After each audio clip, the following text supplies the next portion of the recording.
Tinfoil hat. Oh, what the fuck are you guys even talking about? Global controls will have to be imposed, and a world governing body will be created to enforce them. Welcome to Tinfoil Hat. We go deep, homeboy. Aaron, open your mind. Drink from the fountain of knowledge. There's lizard people everywhere. That's some interdimensional shit. Wake up, Aaron. This is only the beginning. Dude, you just blew my mind. Are you ready to get your mind blown? All right, welcome to Tinfoil Hat. We are live from the Wise Wolf Gold and Silver Studios. Go to samtripoli.gold, use the promo code Tinfoil, and you can get in on the Perez Smells game for as little as $50 a month. All right, guys, we got a great show for you. We're very blessed to have her back on. This is the second time we're attempting to record this today. The internet lizards are out to get us. We're constantly battling that. But here we are. We're going to do it again. I'm very excited to have her on. She's been on multiple times. They're always incredible episodes. Easily one of the best researchers out there. And blessed to have her. Please welcome back to the show, Monica Perez. How are you, Monica? I'm okay, thank you. And I was a little worried when it was glitching out because I'm in like the blast zone of the fires and things like that happen. And you have to like find where there's a burned wire or whatever. So as long as it's not my fault, I don't care. No, I get it. And we were talking before the show about like how like I just want to get your feeling about living in LA. You live outside Los Angeles. You live in just outside of proper LA, would you say it is? So and you were telling us you were part of the fires affected your neighborhood. Oh yeah, it was really crazy. It was basically there's like 10,000 houses went down in Altadena where I live. The few houses around my actual house survived, but even those people mostly aren't back. And but I'm living here and it's crazy because the dump trucks go by, like 30 dump trucks at a time will go past my house. There's dirt and stuff because they have to like wash all the rubble. And then I guess for environmental reasons, they have one truck that just sprays water on my street all day long. So it's just a fucking mud everywhere all the time. I'm so it's sorry. Crazy. That sucks. I mean, my house didn't burn down, so I can handle it. But short of my house burning down, it's like the worst thing. Dude, I'd be so sad if your house burned down because we'd lose the second Library of Alexandria with all those books behind you. I have 2,000 books. Now I know they're not really out to get me because I used to think they burned my house down just to destroy the books. Yeah, I mean, that's incredible. So I'm not on the radar. That's good. I've been buying a lot of books, not reading all of them, but definitely buying a lot of books. You got to keep them for the tunnels. Do you ever, do you ever think about what you're going to do with all the books once it comes to the end? I was going to get rid of all of them. My kids they think it's important that I keep a record. As long as I have a giant English-Chinese dictionary so people can read them in the future, I think they're worth saving. No, I'm with you. I love that.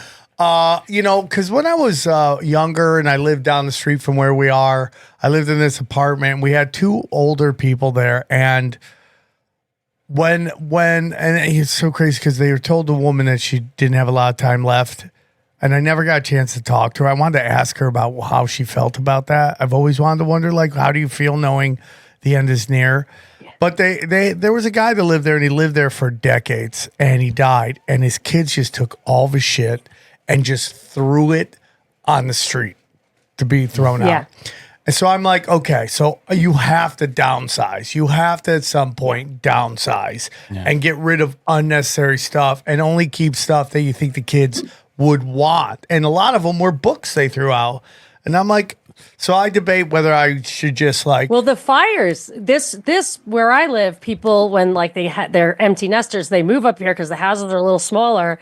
And they all talk about that, like, oh, you got to clean out the basement. The kids don't want your shit. And then I actually said that to somebody yesterday. I didn't think it was too soon. I was like, so remember when you were worried about that? Like, you don't have to worry about that anymore. Oh, my God. And instead of crying, like, he was just like, yeah, good point. I mean, I guess there's some positive to this, right? People, I was worried because I couldn't understand how people were handling, because was watching TV. Like we evacuated in the middle of the night, in the middle of the smoke, the flames. And when we were watching the news when we got to a hotel, and I could see like something of my house was on fire. I later found out my patio was on fire. The fences were on fire, but I could see it. She was on my street. She looked up at the street sign. She's like, oh, we're on blah, blah, blah. I was like, she's just in front of my house.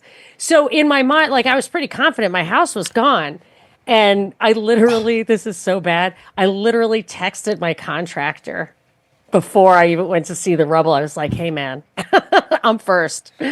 So No, I got my mind it. around it pretty quickly. Now, I'm sure your experience at this moment is probably a lot different than our experiences right now. But I just feel like everyone's already memory hold this shit. Like they've already moved on. Nobody's holding Gavin Newsom or Karen Bass's feet to the fire at all. No, No, but I could see, even like, in that, 1 no, month. even Yeah, past the so- Gavin Newsom, the making someone pay for the consequences.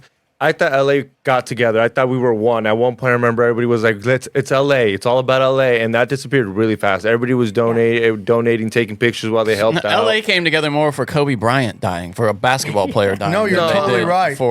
But in the last, It was close, though. The It was a last close one. recording we did before everything went to shit, Monco was talking about how the West Side has super Trump derangement syndrome. Yeah.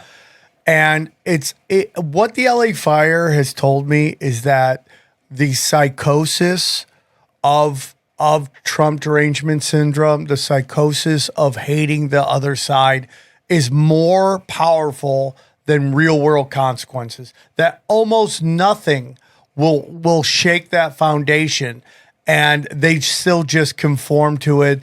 They instantly believe it's climate change. They still think Trump wants to throw.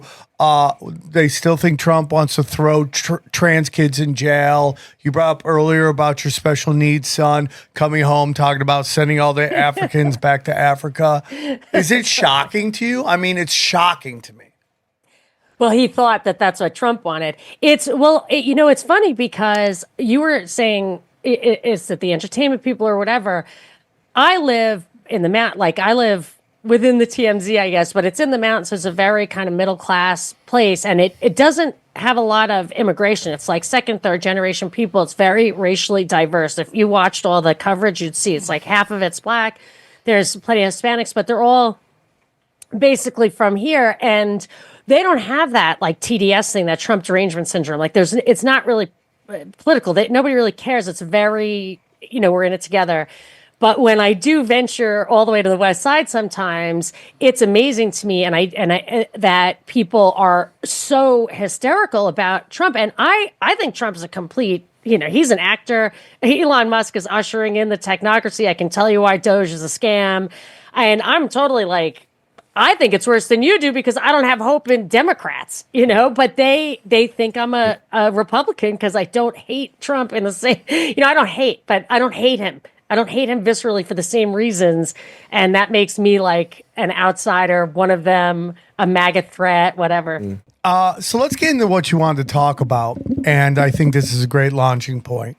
So we see Trump in the Middle East right now at this summit with the Saudis, who are all led to believe funded 9/11 and all that stuff. And it's this really weird mental gymnastics that we do where 9/11 is one of the worst moments in American history, but we still love that the Saudis are coming and and sponsoring all of our sports and all that. And like even their golf tournament, their trophy looks like the really does, the medal from 9/11, like the building. It's like very crazy to me.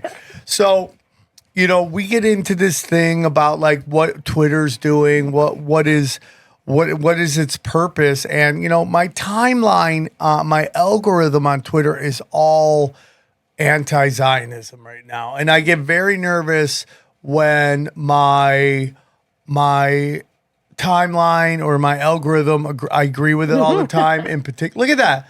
Does that not look? Crazy! Oh my gosh! That is such a fuck you to everybody. And that was near New York City, too. It's crazy. It is crazy. It looks just like it. So Look, you can see the one right next to it. It's kind of like the resemblance. Yeah. So let me ask you something. Yeah.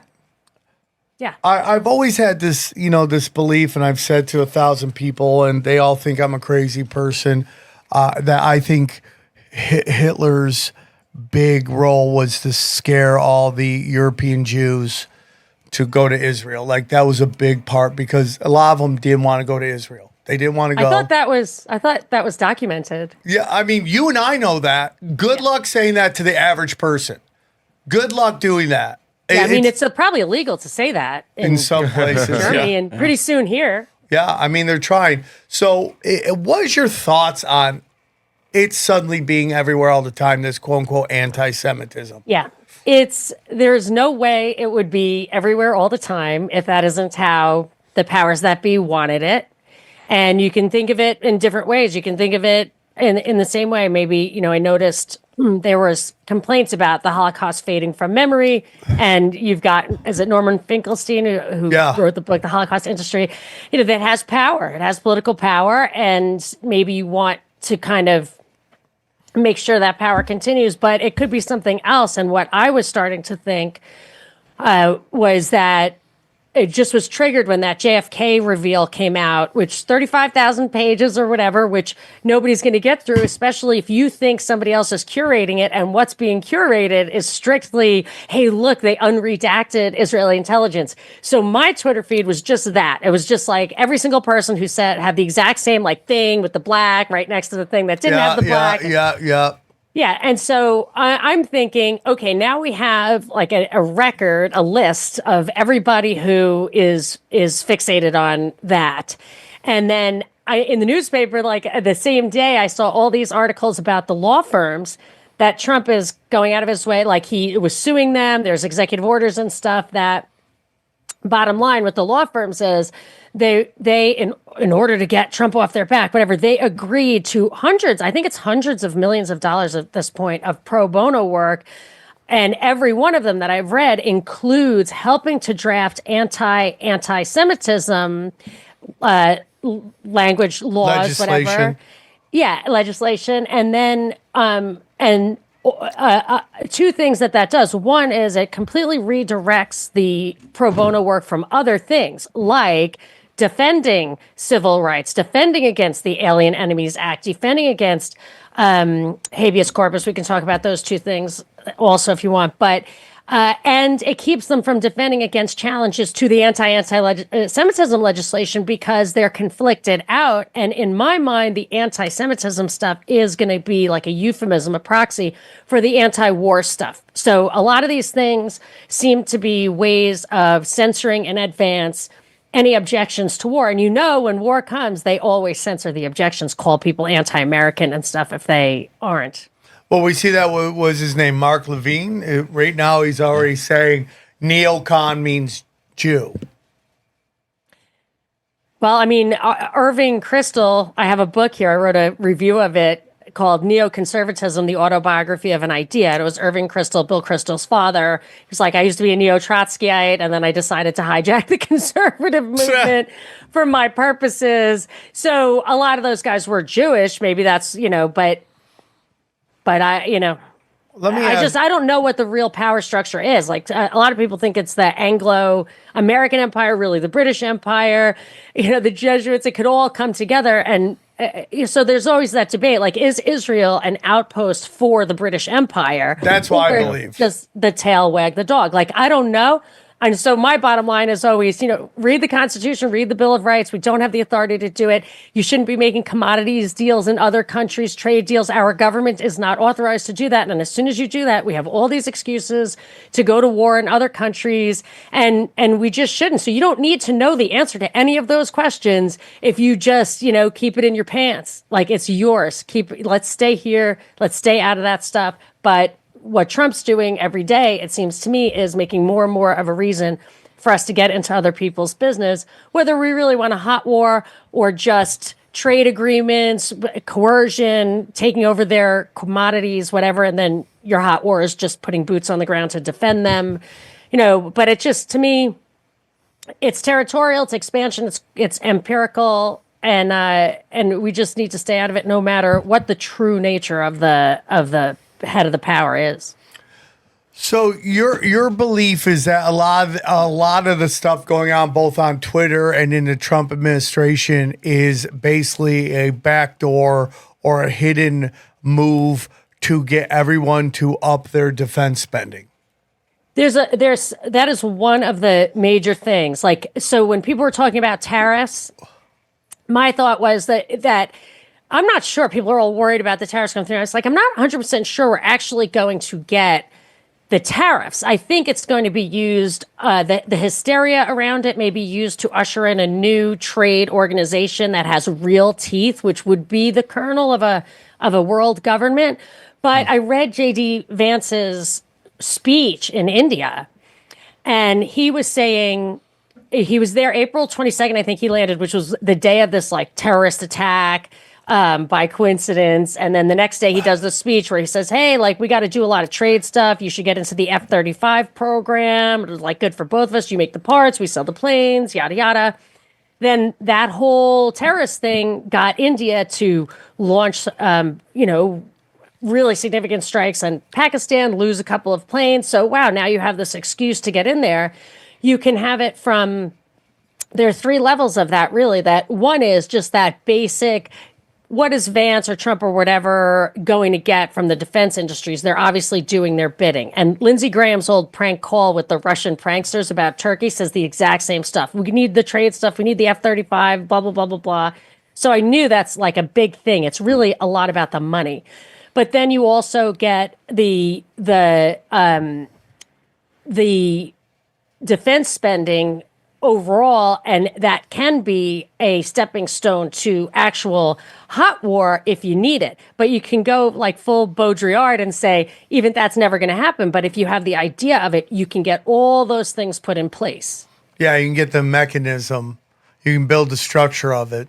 And then get eventually, the spending, get the money. If you're buying all these weapons, eventually you have to use them so you can buy more weapons. So they have to create conflicts to unload these weapons. You know, that's a big thing about what they said about Afghanistan, why they left all those weapons behind, because they were just old weapons and they just need to stock the shelf with new weapons.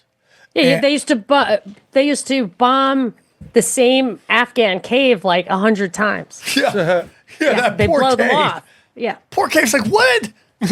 Yeah, I think it's underestimated how much all this stuff that we think about is really just about money. Yeah. It's just about getting money in pockets. Which is weird because they print all the money. I mean, they have all the money.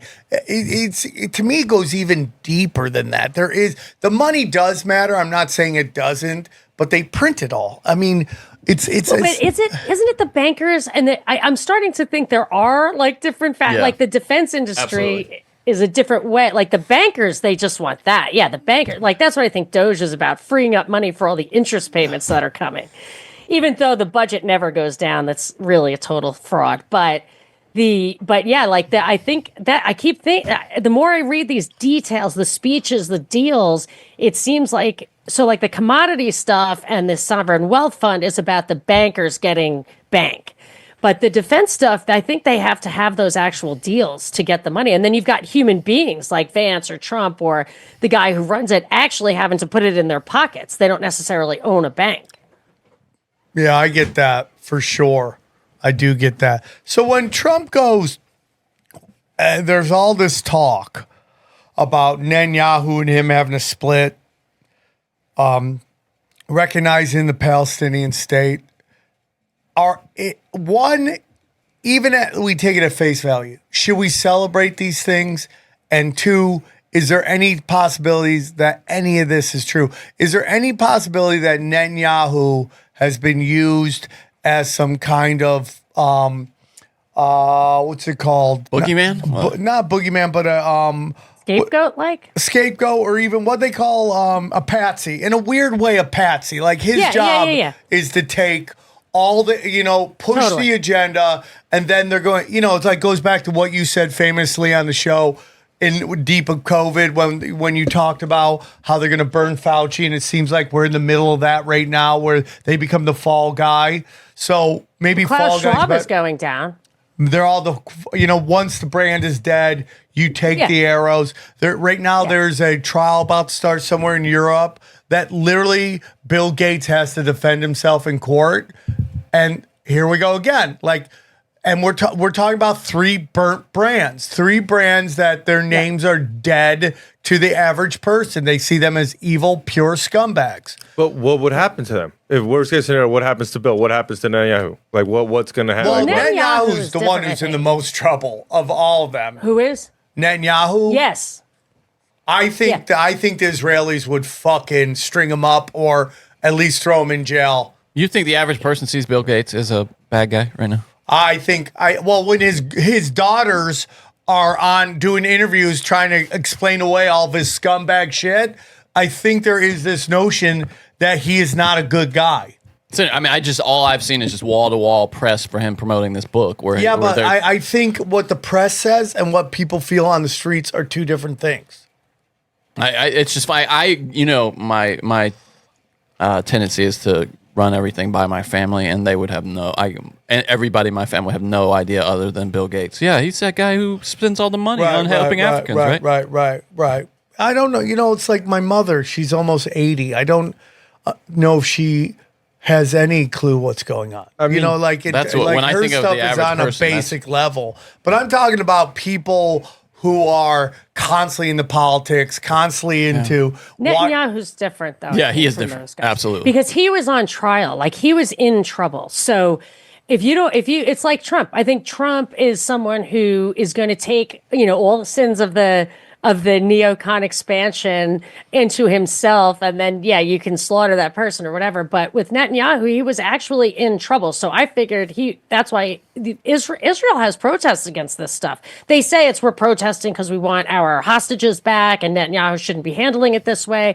But who knows what that's even like? They're channeling probably those people saying this is insane, like this is crazy. But they get to say it's all Netanyahu, and maybe they can come out later and say he because you could see how he manipulated the election. I think he lost the election 3 times, and he's still in place. And I wondered why. And then all of a sudden this happens. So yes, I think Netanyahu is a puppet, but I don't think he and Trump are on the outs. That interpersonal stuff, especially with those guys are definitely playing their roles and are aware of it, in my opinion. Hey guys, real quick, I'll tell you about our good friend James McMahon and Copy My Crypto. The crypto markets are crazy, but the smart ones can make money off it. That's why you gotta check out Copy My Crypto. Let me tell you about Copy My Crypto. Dude, Bitcoin just went cuckoo crazy. Dude, and you know what happens when Bitcoin goes crazy? All the other coins go crazy. The meme coins, the shit coins, the cum rockets, they all go nuts, okay? Guys, it has to piss you off to watch crypto fly up in prices for a decade and you still done nothing, okay? It makes sense. Crypto is complicated and it's really boring. Well, here's the good news. You don't have to know a thing about crypto to make the money like so many have.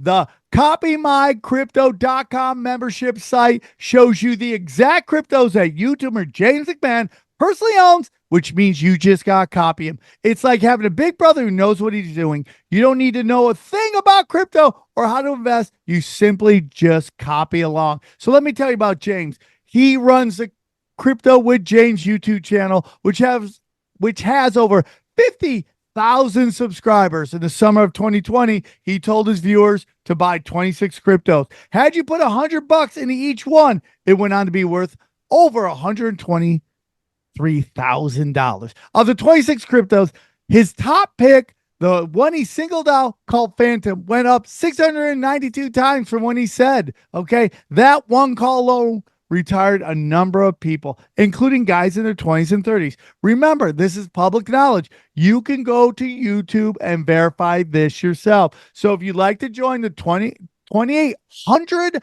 members who copy James, then pause what you're doing right now and head over to copymycrypto.com/TFH. Okay, that's copymycrypto.com/TFH. That's TFH. You're not only find proof of everything I said, but my viewers get full access, for just $1. Yes, you've missed out on Bitcoin, or you can keep buying some, okay? But there's over 2 million other cryptos. Do you really think you've missed out on all of them? Guys, don't waste any time.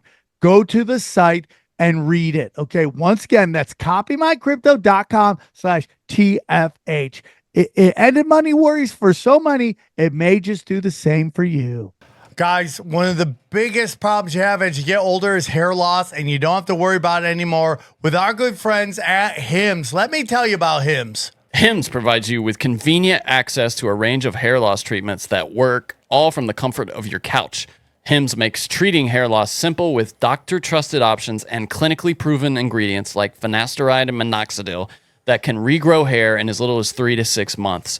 Choose from personalized chewable, oral, spray, and serum treatments to find what works best for you. The process is simple and 100% online, so you don't have to deal with uncomfortable doctor visits.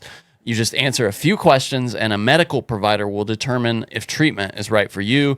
And if prescribed, your treatment is sent directly to you for free. No insurance needed, and one low price covers everything from treatment to ongoing care. Hims has hundreds of thousands of trusted subscribers, and they can help you get your confidence back too with visibly thicker and fuller hair.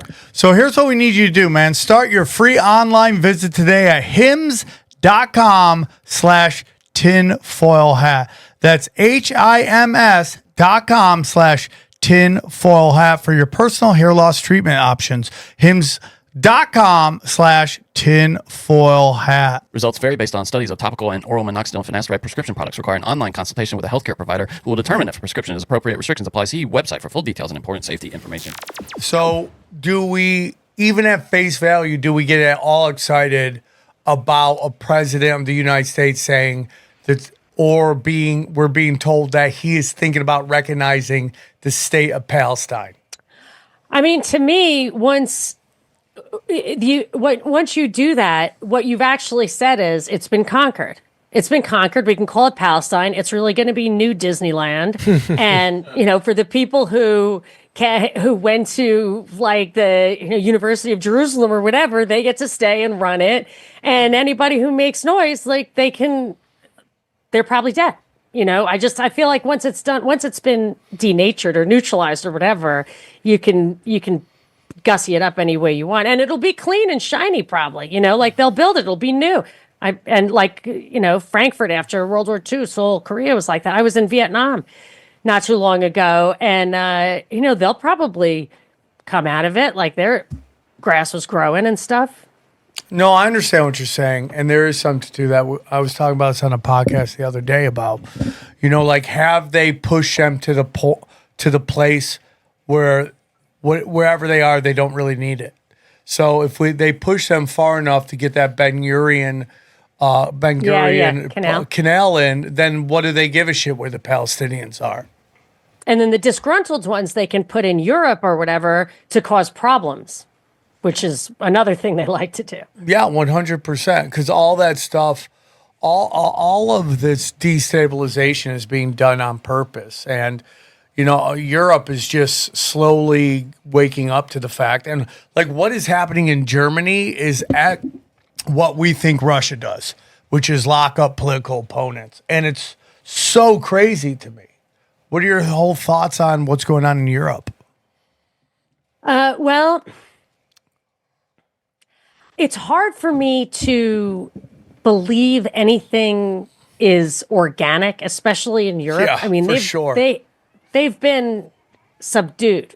And I feel like that stuff is, I don't ever really follow it that closely because I just don't believe it. I find that we spend a lot of time, like you can spend a lot of time looking at the tariff situation and what would happen, whatever. And I'm thinking, this looks like a psyop. So I don't want to get into the nitty gritty. So when they have like far right or whatever, I just feel like that's another controlled opposition. Because look at what it does. Look at what's happened. When Trump first ran in 2015 and they talked about this kind of right-wing populism, I was like, that's not a real thing. That's a European concept. It's a legacy of feudalism where the elites, the money class actually literally had title to all the land, just like in broad brushstrokes.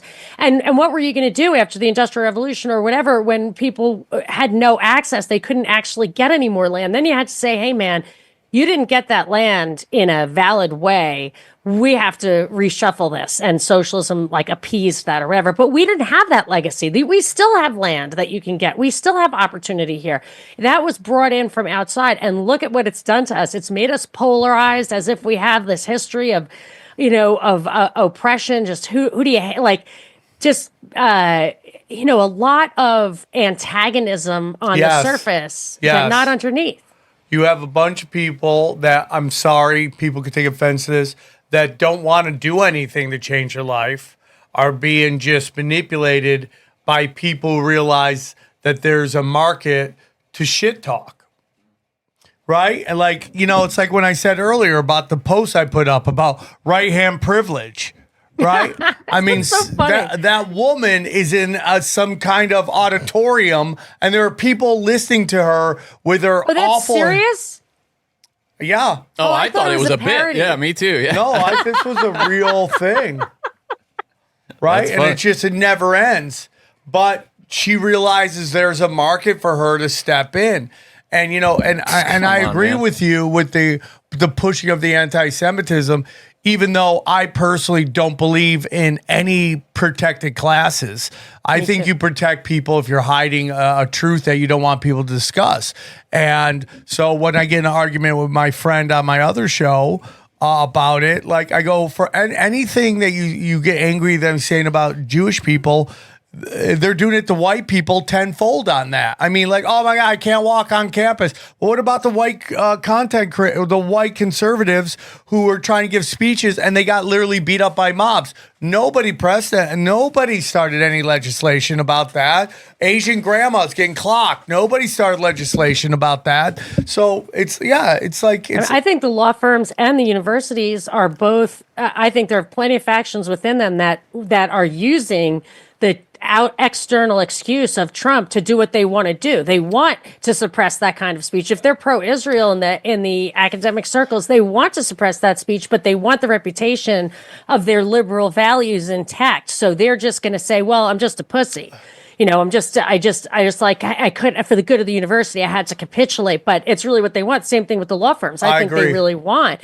And I think they're sick of all the pro bono they're expected to spend on civil rights and immigration, all that kind of stuff. This way, they really can't, they're not allowed to do it anymore. They can spend it all on what they want to spend it on because, to the extent they're people in the control seats of control there are pro-Israel, they'd be happy to do it. But they saves their reputation. Trump gets to be the bad guy for everybody across the board.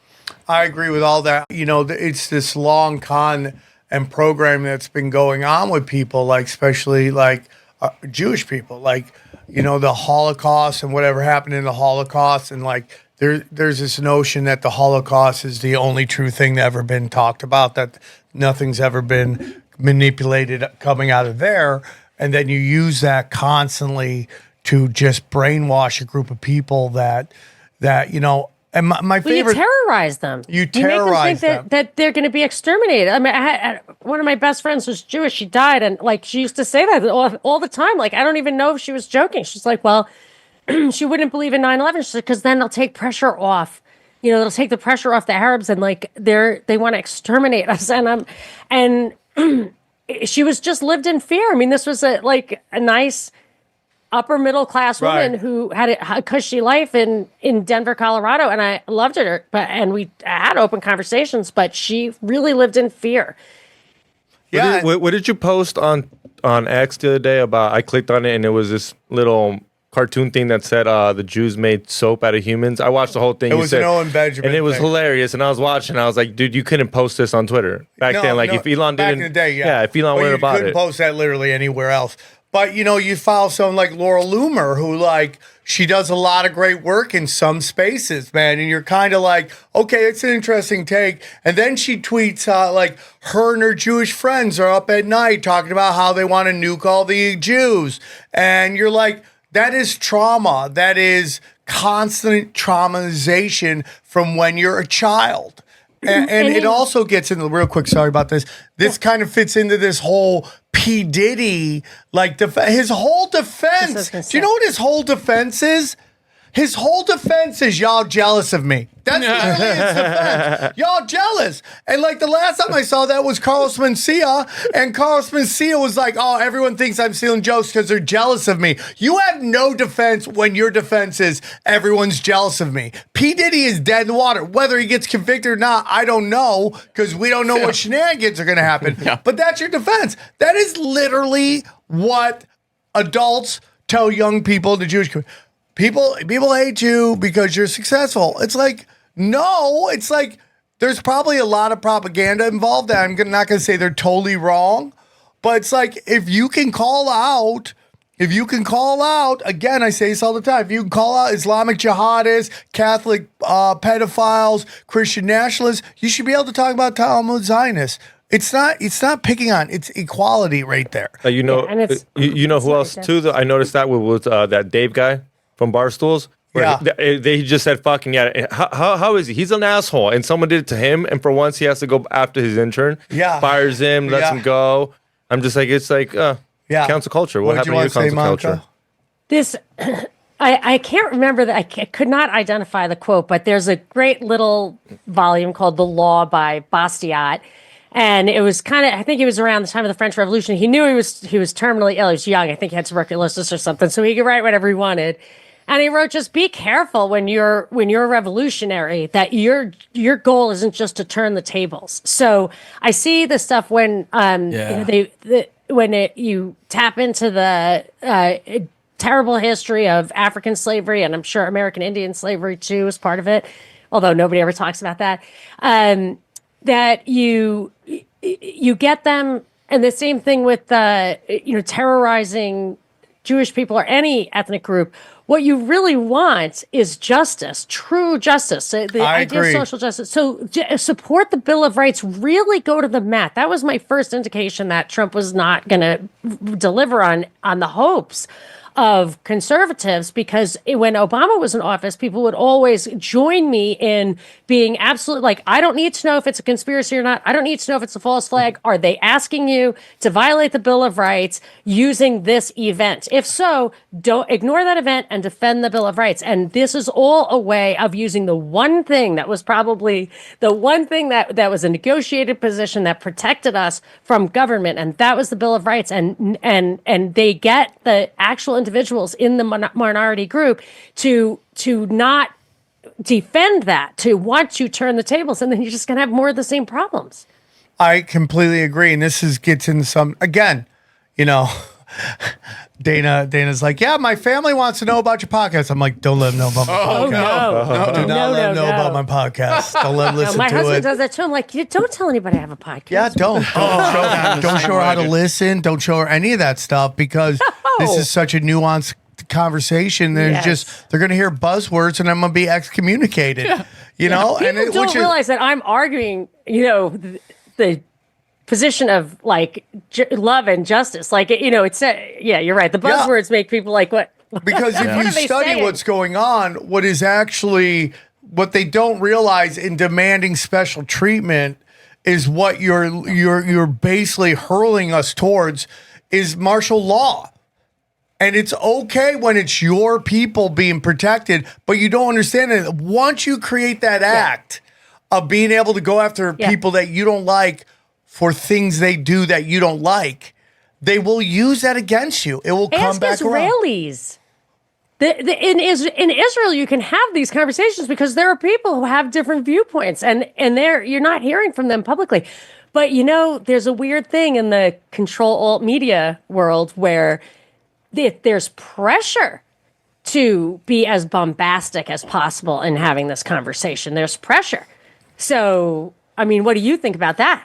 Well, Jay Dyer just was on last week talking about how... Yeah, he did Piers Morgan, and every 10 minutes he'd get a call before his show going, we really want you to go crazy. We don't, I know you think because we're British, we're classy. We want you to go nuts, go nuclear, go crazy. So, and this just gets into why going viral is going to be ending up destroying our culture, because the only people that get seen are the extremes. It's never the moderates. Yeah, but the anti-Semitism is kind of like a rite of passage on the, I'm not saying anti-Israel, right? I'm saying that, so there's so much pressure and control alt media to go that way, in my opinion. Yeah, I mean, I'm sure there's levers being pushed as well. Like, and I know this on Twitter and on Instagram. You blow up for 4 reasons. You'll go viral for 4 reasons. Stupid, violent, nudity, right? If you're showing your back crack and everything like that, or you're pissing people off. If they think it will piss people off, these algorithms are so sophisticated that It's polarizing. They like that. they love it. That's So right, I had my what was it called bit? My pronoun bit, and it went to almost 1 million views on Instagram, which is unheard of. I just had a meme go 1.5 million, which out of nowhere happened. It was Bert and Ernie, and they're like, why isn't China getting behind climate change? And Ernie was like, because they're already a communist government, and it just, for some reason, it exploded to 1.5, right? So I see it happen all the time, and like Leonardo Joni, who's a great comic, really can play into. Yeah, that's it. No, I posted it. Same caption, sends everything like Sam posted it. Not even one tenth of it. That's what I mean. Like, how do you know when?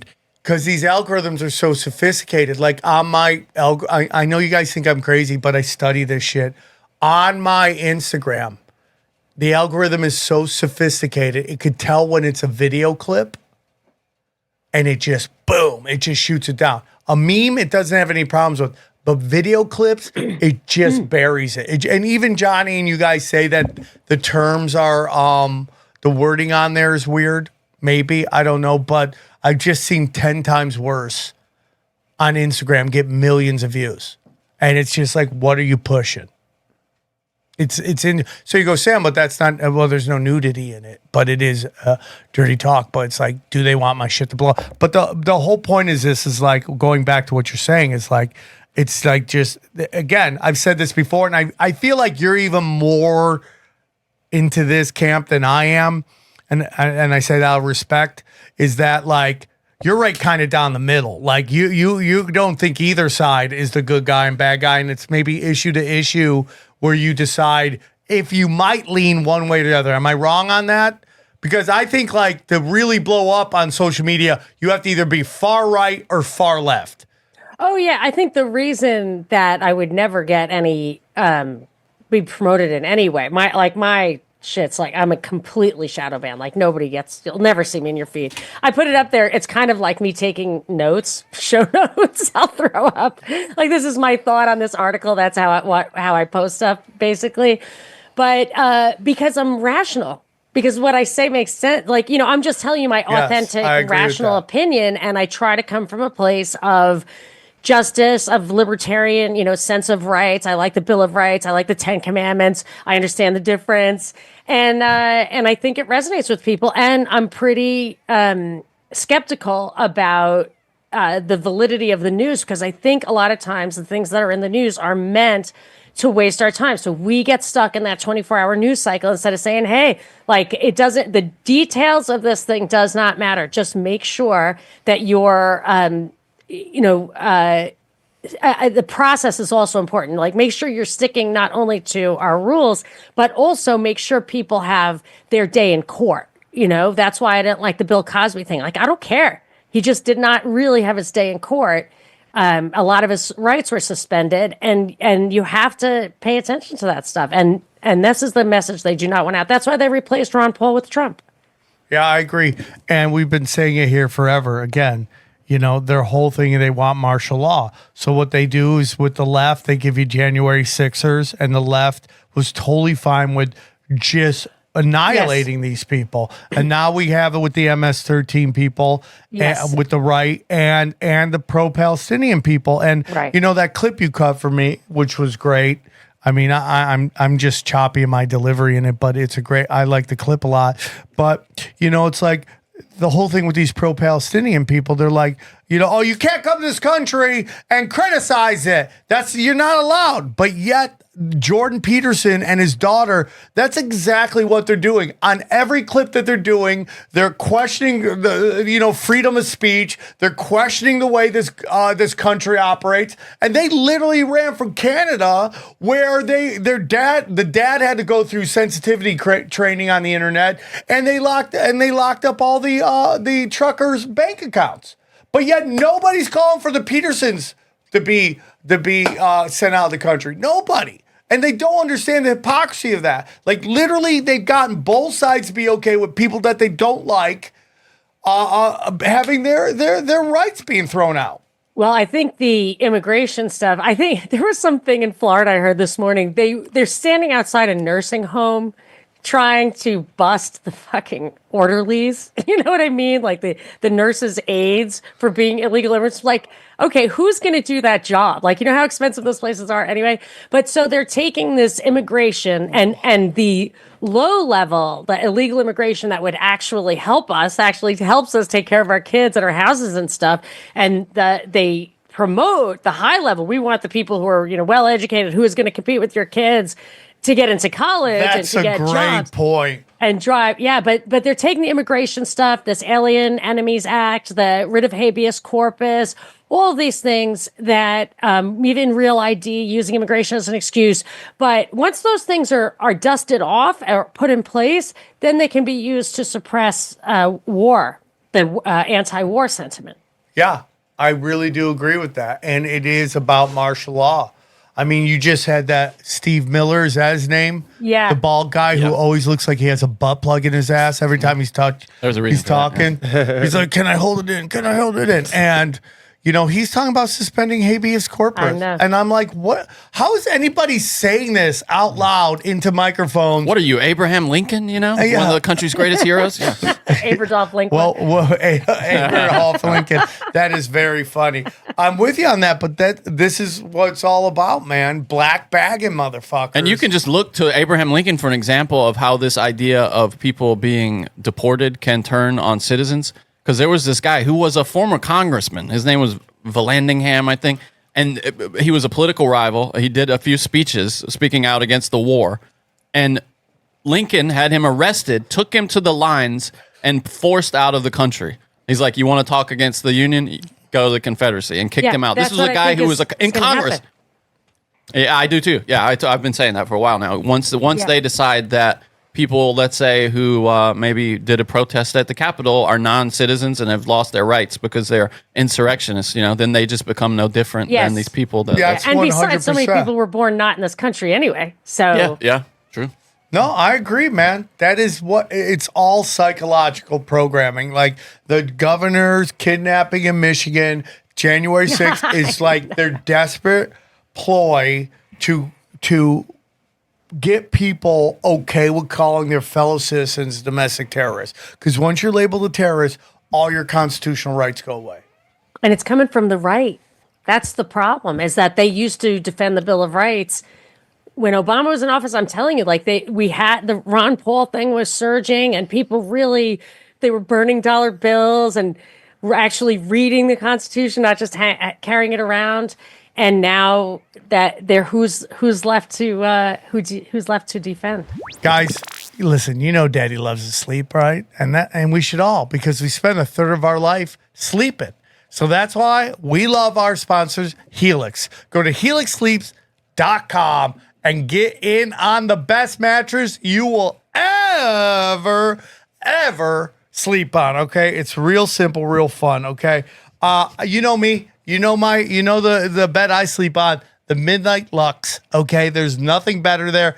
It's real simple. You go to helixsleeps.com, okay? You take their quick little quiz, bang, bang, pow. You get into it. It will find the perfect mattress for you. How do you sleep? What do you like? You like firm? You like soft? You sleep on your side? You sleep on your back? They have the perfect mattress for everybody. It solves all the issues, night sweats, back pain, motion transfer, all that stuff. Helix solves all of them, okay? I love it. Johnny, do you love it? I absolutely love it. I have a Helix mattress from way back, probably like 5 years ago, and it's absolutely identical to the day I got it. It's wonderful. Daddy loves his Helix. Daddy loves his Helix, okay? It's right there with my dogs and my children, okay? That's the power ranking right there. Yeah, that's how important it is. So here's what we need you to do, okay? We need you to go to helixsleep.com/tinfoil. That's helixsleep.com/tinfoil. And here's what we need you to do. You go do that right now. You use the promo code tinfoil. You'll get 27% off site-wide. Plus, free bedding bundles, okay? We're talking sheets. We're talking sheet sets. We're talking mattress protectors with any Luxe or Elite mattress order exclusively for listeners of Tinfoil Hat. Man, you guys want better sleep? We all need better sleep. Your sleep dictates your day. A third of your life is sleeping, and you deserve it. You work hard for your money. So hard for it, honey, okay? You deserve the best mattress out there. And I've been sleeping on them for years. I love my Helix mattress, and I know you will too. So go to helixsleep.com, use the promo code tinfoil hat. Get in on it now, guys. That's tinfoil hat. We got helixsleep.com/tinfoil hat, and we thank them for sponsoring this show.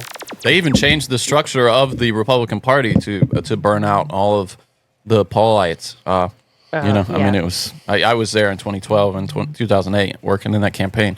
Yeah, phone at the banking RNC, and stuff, they and silenced those people. Yeah, it was. I mean, it was heartbreaking. I'm with you on that. It's just unbelievable watching people fall for this shit just over and over and over again and just not care.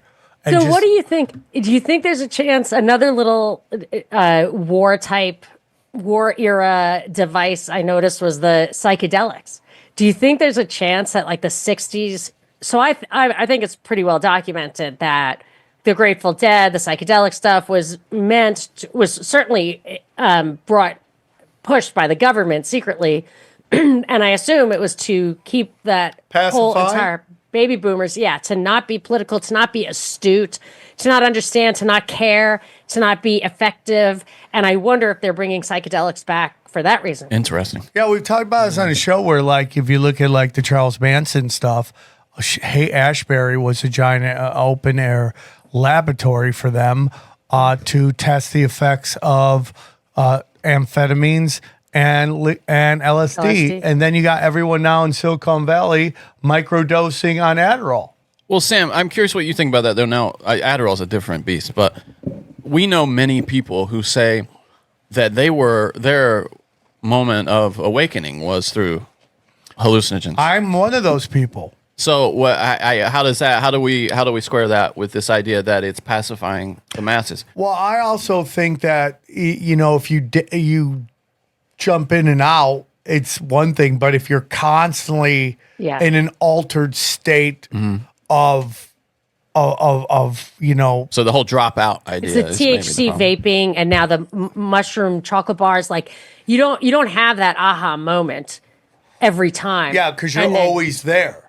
And then you're just out of it. You're just not and you're happy with everything. I mean, it's the opiate. Opium is the opiate of the mass. Yeah. I mean, because in the 60s, I mean, you do acid once, and you're supposed to do it once, maybe 5 times, like that's not that funny. many. Yeah, that's what George Harrison always said. He said you only need it once. So I did it a lot, but I only needed it once. Is what. See, Nice. but what I was saying is that when you did it in the 60s, you just did it so much where it got you not into like you were too open. You were too, like, it was just too much where if it would have been a one time, you still would have wanted the war to stop. But since you'd taken too much, you're too busy being pacified. fucking high where you're way too past where you were woke. Yeah. And it discredited the opinions they had. Now that to me, it was definitely, I mean, that's obviously an op, right? I mean, that to make people who were associated with that discredited. But I do wonder if there's some possibility that it backfired, because... Why? Because all the hippie trippies became they brought in the 80s and just Voted for Reagan. and just annihilated the economy. just destroyed it by greed and passing laws that allowed them to make all the money and effing their children. And I mean, dude, what the baby boomers did to the economy, they literally fucked their children, their Talking more about the grandchildren. culture element, but yeah, I mean that's hilarious what you're saying. But I mean the cultural. I don't know element. if they knew that though, because when I look back at the debt that Reagan put this country in, like I grew up in the 80s, I was a little kid, and Me too. it was just go, you know, it wasn't, no, I never thought of that. My parents liked him. I don't remember them noticing the debt thing, but if you go back and look at that, it's very clear it was a debt fueled boom, borrowing right from the future, which is that's taxation without representation, because who's going to have to pay that off? Immigrants and your children. Yeah. Yeah, but I mean, you get into Immigrants this. are opting in, but your children aren't. A great example of what's probably not good for you is whatever they allowed during COVID. Right? Yes. Yeah. So they allowed You couldn't weed go stores. to the gym, but you could get drugs delivered from Craigslist. Yep. You got weed shops open and you have Liquor. liquor shops open. And Couldn't you get a fucking haircut, but you could Right? go buy your weed. Yeah. Drive-throughs probably were. and I've said this before, and like people have very visceral reactions to it. But if something is everywhere all at once, you should ask it was an organic rise, and that's what weed shops everywhere. Now, Yes. when people are like, well, you should go to jail for weed, I totally agree with that. And I would have a discussion that, you know, should you be in jail for doing drugs? Should you be given a felony, which just makes it really hard after that to make money? Should you be given a felony? I'd probably argue not. But what we've also learned is when you make it too easy to get a vice, to satisfy your vice, it destroys society. Drugs, sex, everything else, pornography, prostitution, OnlyFans, all that stuff. It's too easy to get it. But you don't think it's where we're at with kind of prohibition, where right now it's so easy, so there's so many fucking shops. I think in 5-10 years, all those weed shops and all those kids that we thought wanted to smoke, oh, my dad smokes, I'm not going to smoke as much because the house smells like weed, is going to go down. Like, I just think the boom's right now. Yeah, everybody's trying to get in the weed industry. I think in 5-10 years, you'll be, like everything else, a liquor shop here, Well, smoking every shop generation pendulums. there. Yeah, and I think the Yeah. pendulum's high, and I think You're right, it might. yeah. I think it might end up. Well, these kids aren't smoking, and if they're Yeah, I smoking, think Yeah, you're but right, they actually. destroy. So, like, my kids got iPhones. They were like the first generation. I didn't let them get iPhones till they were, or phones till they were like in eighth grade or whatever. But it was still like bad, and there was absolutely no way to control it. YouTube will not let you put filters on. There was no way. Now there has, but and I would go to associations. Is anybody working on this? And my kids were grown up. It's over now, and they had COVID and it messed up their minds. Now you can control it. But what they did was they used that one thing to destroy a generation. And when stuff is disruptive like that, so if we had weed the whole time for the past 200 years or 2,000 years or however long, we'd know how to use it. It's like guns. Once you ban them, then the next generation doesn't know what the fuck they're doing. They overdo it. They act crazy, blah, blah, blah. And then it gets under control again, but you have destroyed a generation. Yeah, I agree with that. And that's kind of where we are right now with a lot of stuff. Like, what do they like? Why is pornography free? You know, why are there weed shots everywhere? And everyone's like, you know, it's just weed. I go, it's not your grandpa's weed. You think it's your No. grandpa's weed. It is not. I am in the rooms vaping. I'm into the rule. I'm in the rooms of recovery. People come in with like tweaker energy from smoking weed. Yeah. Their psychosis, all that stuff. It's way stronger. I'm going to say this. I have a lot of friends who smoke a lot of weed, and I would tell you that they are borderline bipolar. Where like 1 second they're super happy, and then the next one, they Yeah. are just ready to rip your fucking throat out. And you're not one of no, them. I know who you're talking about. I You know know, who they you're are. just Yeah. a level of retard. I know That It's perfect. That's It's good enough. right? But That you know, has changed though. the Remember ba- when Eric Roberts was like on Celebrity Rehab for weed? I think it was Eric Roberts, and everybody just relentlessly made fun of him, like for marijuana, dude. And dude, I mean, I know just like you, 4 people that I can think of who admit that they have a problem with pot. And think of how much they must spend on it. It's like heroin. I have Yes. 2 siblings who died from heroin related stuff, and like the Jones goes from 0 to 60 pretty quickly, and then it's pretty much all you're spending your money on. And even I don't know how much pot is, the the vaping. She knows. But it No, may build no, up. it's. I mean, I'm not gonna lie. I work for Be Real for Dr. Gutam. We get some nice prices, but I can't imagine going to dispensaries. It's a 15% tax on top of what you are paying, which isn't cheap. And like you said, if you have a 9 to 5, you work at. Like I've been buying cigarettes lately. Ever since the fire, I had like a little psychotic break. Fucking, like I woke up a different person. Like, Mom, you're smoking. I'm like, I know. I don't know where that happened, but it's like $20 a pack. Yeah. And one a day. I know people that smoke a pack a day. These Zins are like super expensive. Are You Zins buy expensive? 4, do you buy 4 of those things? It's almost $60. Shit, dude. How long one of those lasts you? A week? 2 days. 2 days, 30 bucks sometimes a, 3. 30 bucks a day, 20 bucks a day. Yeah, I mean, it gets like that. Let's get sponsors. But I just, it's like, I think everybody has a capitalism. vice. It's just, what is your vice? Maybe you knit too much and people are like, calm down with the knitting, but everyone has something that kind of takes you out of it. But it's like, it's too easy to get it now. And I again, agree, totally. this goes on to this thing that I just posted on Instagram about how, Hollywood and our society has gotten rid of outlaws. Like everything is conformity now. And like when you look at like the trans, the adult film stars, all these stuff, they used to be outlaws that lived on the fringes. And they were there because a lot of it's trauma, a lot of it's inability to function in society. So they lived on the fringes and they took all the positives and all the negatives of that. But now they're mainstreaming it, and like most people aren't built for that lifestyle. They can't handle it. So okay, how do you help or do with porn? Like what do you like 21 and over? How do you make sure kids aren't looking at porn? Back then, you used to have your stash. Would you agree? Like, isn't it insane that we don't have 18 and under phones or 21 and under phones? There is a new thing I got because my son has Down syndrome. So he's 22, and I got to deal with him like he's a 14-year-old.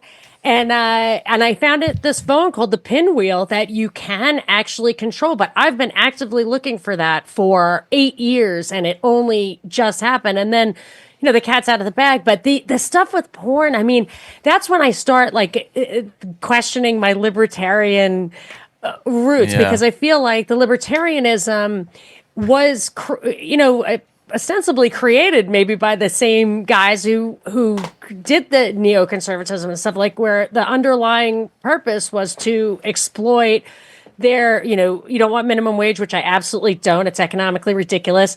But, open borders in a country that isn't free like ours, like that has welfare and that has minimum wages and stuff like that. It doesn't make sense. You can't, like, you would just 7 billion people would come in. You just can't do it that way. But it gets you to kind of, advocate strictly. And then I just look at porn and I think if you really had a nation state that had a fairly homogenous culture, or at least gave a shit about their next generation who were their own children, you would want to control that. It's like, it's addictive. It's bad for your soul and your mind. It's disrespectful towards other people and yourself. And I just, if you had a strict enough culture, you wouldn't need the laws, but we don't have a strict culture. We have a super, factionalized culture, fragmented culture. So, I don't like laws, but we have kind of the worst of both worlds now. So here's what I think. I'd love to hear your opinion on this. I believe we should live in a conservative society with a liberal rebellion. Okay? Where we have kind of things, families, nuclear families, this understanding that we have to protect 4 pillars of society, which I believe are, we don't steal, we don't commit unnecessary violence, okay? We protect children at all costs, and we shun lying. Like, we need to have those pillars for a proper society. And I watched Tony Hinchcliffe on Bill Maher. What a great timeline this is, huh? I fucking love this timeline. And I love it. I love Tony, and I love the timeline. And it's like Tony's just crazy enough not to kowtow to Bill Maher and just push back. It's great. And Bill Maher's like, the right is just way more dangerous. than the left. Yeah. And I go, well, if we have those 4 pillars, we can argue about what side condones lying, and there's a good argument both sides do it equally. So yeah, we'll take lying, that that's down, the good one. right? But the 3, which are you don't steal, you don't commit unnecessary violence, unprovoked violence, and you protect children at all costs. One side is eroding those really bad under cultural Marxism and stuff like that, right? So Yeah. I believe we have to, because I don't, and I'm not saying that we should control what people do, but most people can't handle ultra liberalism, progressive. They can't handle the freedom Especially of choices. children. You're right. I mean, that's a tough one. Child protection services have been known to actually do the exploitation, take kids away for, illicit purposes. But I mean, that's the problem, is that our institutions are so corrupt. It's not even imaginable that you would have a government that actually tried to do what it was supposed to do. That's like when you went to Vietnam, they were talking about their president, whatever. And I said, "You guys vote?" She said, "No." And they are protecting them there. I don't really, it's just been so long since I've even been able to conceive of that. But yeah, I mean, I think you have to protect people who can't consent, who aren't mature enough for it, actual children. When you had a family, that was just a given, and the community would be horrified if they would actually go in your house and fucking beat you up. So it feels like our institutions, from the family to the government, just are so corrupted that we're, it's like kind of the death, the nadir of civilization at this point. And this has been done over a long series of time. This isn't an overnight thing. They slowly but surely. Yeah. I say this all the time. It's kind of like if you have a housekeeper for 20 years and just over time she just replaces everything at a small moment that by the time she's done, you don't realize your entire house is completely different, but she's been manipulating it. What a bitch. At a slow, well, yeah, the lizards are bitches, right? The lizards are bitches, right? So, now you're a Catholic. Okay, what? Well, I was just going to ask you, do you guys mean by like that whole, the church and the family thing, is it like when you see a kid at a gay parade where like you don't want the government to stop it, but yet your parent can do whatever, but it's in this one where like, the parent shouldn't take it, but yet the government shouldn't tell you what to do? We've seen some like I've never seen before in my 52 years where social constructs and brainwashing are overriding parental instincts. I've never seen that before. You're not allowed. So not very long ago, you would not see football players wearing pink socks, like professional football players. Yes. Right. And then the Susan G. Komen thing. And I remember thinking, and there, it was not that long ago that you really couldn't get those kind of guys to advocate for same-sex marriage. They'd be like, yeah, I don't want to comment on it. That kind of thing's not for me. No, there was a cultural, like, let's try not to, like, we don't have to talk about, like, Uncle Johnny, who clearly likes guys. Easy. He can come, he can bring his friend, whatever. But we're not going to, and so it was, so you wouldn't, if you don't want your kid going to a gay parade, they probably wouldn't. Like there were your family, your community, these layers, and then you wouldn't have to stop anybody from doing it. But you're not allowed to have that anymore. Like you're canceled for it. And I'm not saying how to treat people like that. Like I would feel really, I'm happily married, and it was a great source of support for me, of emotional and mental, because I was the youngest of 9. You had nine total brothers and sisters? Yeah, I'm the 9th. Wow. Whoa. Yeah. So there was a lot of insecurity, food insecurity, and you get beat up for saying shit, whatever. And like not a big deal, but to have somebody who really loves you and makes you feel like unconditionally loved, the center of their lives, whatever, is super healing, and I'm not shitting on my family. Like we were very supportive of each other, but there was want and stuff. So if you're gay and that's where your love lies, I really cannot find it in my heart to say you can't do that. Like that. Yeah, me too. Me too. I'm an old school liberal. Live and let live. As long as you're not hurting people, and particularly children, you'll never hear anything from me. But you know the dark history of sex ed with Alfred Tinsley. Yeah, I that know guy's all that stuff. So that's what I'm saying is that you're not allowed to have that nuanced cultural approach to where, yeah, if you're gay and you want to go with somebody of yours, that's okay. But if you're luring a really horny adolescent, see, that's what I think was the pre-scandal, was really about finding boys who could go either way and who were, wanted some kind of intimacy, wanted, were sexually kind of frustrated or whatever just because of their age, and exploiting that. Like, you don't want that. And you want to be able to say that that's not okay. And you really can't even say that. So you can't build that culture of like, watch out for that. Don't go to the restroom on the highway, like if there's a hole in the wall, don't look in it. No matter what the CDC tells you. No, but you're totally right. So like, I've been in LA 25 years. I've been to a ton of gay pride parades. They're super entertaining. But when in particular a white couple brings their children to a gay pride parade, you are making it about you. And I think you're taking away these people's time to be them and do what they want to do. Well, I'm not even talking about the kids. I'm talking about the gay guy walking around with 30 rainbow dildos on him, looking like a gay porcupine. Now you're putting him in if he's in a video and that kid's there, now he's the bad guy. When in reality, the bad guy is the person who brings the kids there. It's like Doug Stanhope's joke about when someone brings their kid to a Super Bowl party. Like, nobody wants your kids here because we want to yell and scream and say crazy shit. And now we have to censor ourselves because we want to not influence the children. And it's intrinsically sexual. So if you're talking about a gay pride parade, the topic is intercourse. Yes. Like, there's don't trauma in the porta potty happening right now. And your kid shouldn't be there. But there's no respect for that anymore because, and don't take this the wrong way, but like the white women, not all, okay? And here's where I'm just saying that we see, like, whenever you see a picture of a drag queen reading to kids, it's surrounded by smiling white women holding their toddler. And, I've said this before, like, drag queens and cross-dressers are advanced algebra, okay?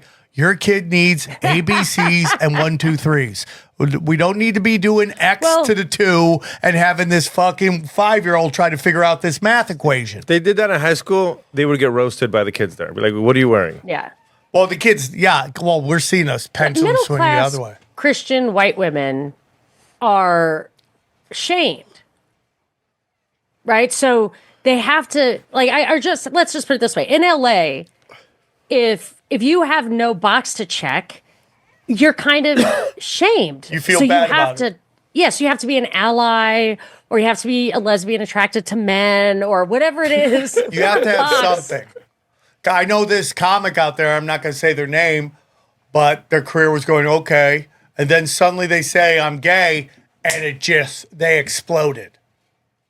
They exploded. And you saw people doing that. You saw that JoJo, whatever her name is, she was a kid's pop star. Then she went through this really weird time where she was just trying to do what she thought was edgy. Because she had so much money, she didn't care anymore. And she was just showing up at kids' award show dressed like Kiss and all this crazy shit that she thought was rebellion. And then she came out as lesbian. And then Mickey Rourke called her a fag. Yeah. And then by the end of the week, she was getting banged. Yeah. She was getting banged by a guy, and now she's not lesbian anymore. Got to get your red badge of courage. Yeah, maybe there's a humiliation ritual kind of involved in that, the way Chappelle used to say about wearing a dress as a black man. Remember? Yeah, 100%. And we see that with black men all the time. And and I've told the story 1,000 times, but Andrew Schultz asked me at the Comedy Mothership why Obama is suddenly being outed as gay, and I told him it's a humiliation ritual for both Obama and the black community. Like, it is traumatizing. Even with that Martin Luther King doc that comes out about Martin Luther King doing unnatural orgies, right? Which is inferring gay. Now, yet another public figure of the black community is now gay. All the rappers are gay. And Michael Jackson diddles kids. I don't think he did. Yeah. Nope. Oh, Sam. I don't know. It's one of those crazy ones. All I say is this: Dana did multiple Michael Jackson videos, and in his green room, his own personal green room, there were multiple issues of Tiger Beat magazine, which I always believe was never meant for little girls, but it was kind of a way to make a magazine for pedophiles. Oh, yeah. That's my belief. It was like Abercrombie and Fitch or whatever. That clothing brand that would get like kids, and they would take pictures of kids, and like the models, you would go in there like, why is everyone so good looking here? Yeah, because they're using them to fucking sex trafficking. Yeah, 100%. That's my opinion. I mean, but maybe they would have kept. I don't want to like start making up excuses, but it is possible, whether it was true or not, that it was exploited to destroy him when he started calling out certain people. They wanted to discredit him, like Bill Cosby. Like they want to discredit. You know, look, you have to be in your silo. If you're not in the silo, you're out. And you can say anything you want as long as it's in your silo. So I'm reading over your notes right now. We're going to shift focus again here. Sure. And you bring up the Ukraine and justifying boots on the ground. There's a part of me going back to the Palestinian state that believes if we have this administration suddenly take a 180 on Palestine and now they want to protect them, that's somewhat of a backdoor way to get boots on the ground in Gaza. I think that Houthi thing might also be that. The Houthi, the Yemen, it's basically their government. They call them the Houthi rebels, but it's basically the government. Trump went over and made a deal with them and said, yeah, but you can keep bombing Israel if you want to. And I'm like, that doesn't sound like the Trump I know. Yeah. And it could be giving Israel an excuse to continue to fight back, but also say, well, let's get to the source of the problem. Let's pop off some, whatever's on Iran. And then Trump gets to do what they always want to do, which is say, see, when we don't get involved, it gets crazy. And now we have to go in and mop it up. So I don't know if they're going for a hot war, but I can see that whatever they say, oh, he was just about to help them. But then, he was for not getting involved in the war. But they, as soon as we don't get involved. So I think it could be, I just don't believe any of the propaganda. I don't believe, I mean, like, so they're always like, Trump never started a war, right? Well, when was the last time we declared war? When was the last time we went through the proper channels in which are set up by our forefathers to actually engage in war? We haven't done it forever. They've bypassed that. They have said that style is old school, and we go to war when we want to go to war. Do you think that's what they mean when they say that, though? Because they mean like boots on the ground, like Iraq, Afghanistan, which also weren't declared. But those are war, right. But they are wars. But he hasn't done one of those. I think is what people mean when they say that. Bombs he dropped on Syria. No, don't get me. No, hey, I'm a Ron Paulite. I think all that shit is war. But when Trump people say that, what they mean is he hasn't put boots on the ground in great numbers. Well, what about dropping bombs, though? I think that counts. But when I'm just saying, I'm making a distinction here. Yes. But, when people we've say that, also, Johnny, caught them lying about how many troops are there. So when they say there's been there's no troops on the ground, like there's that famous press conference where he's like, yeah, there's only about like 3,000 troops over there. And then it's like, so funny. No, your own data says it's like 10 times that. No, I totally agree. I just think that's 10 what people times mean. it again. Yeah, Sorry. and that's another way around. That's another way around it where they're not troops. That's the future.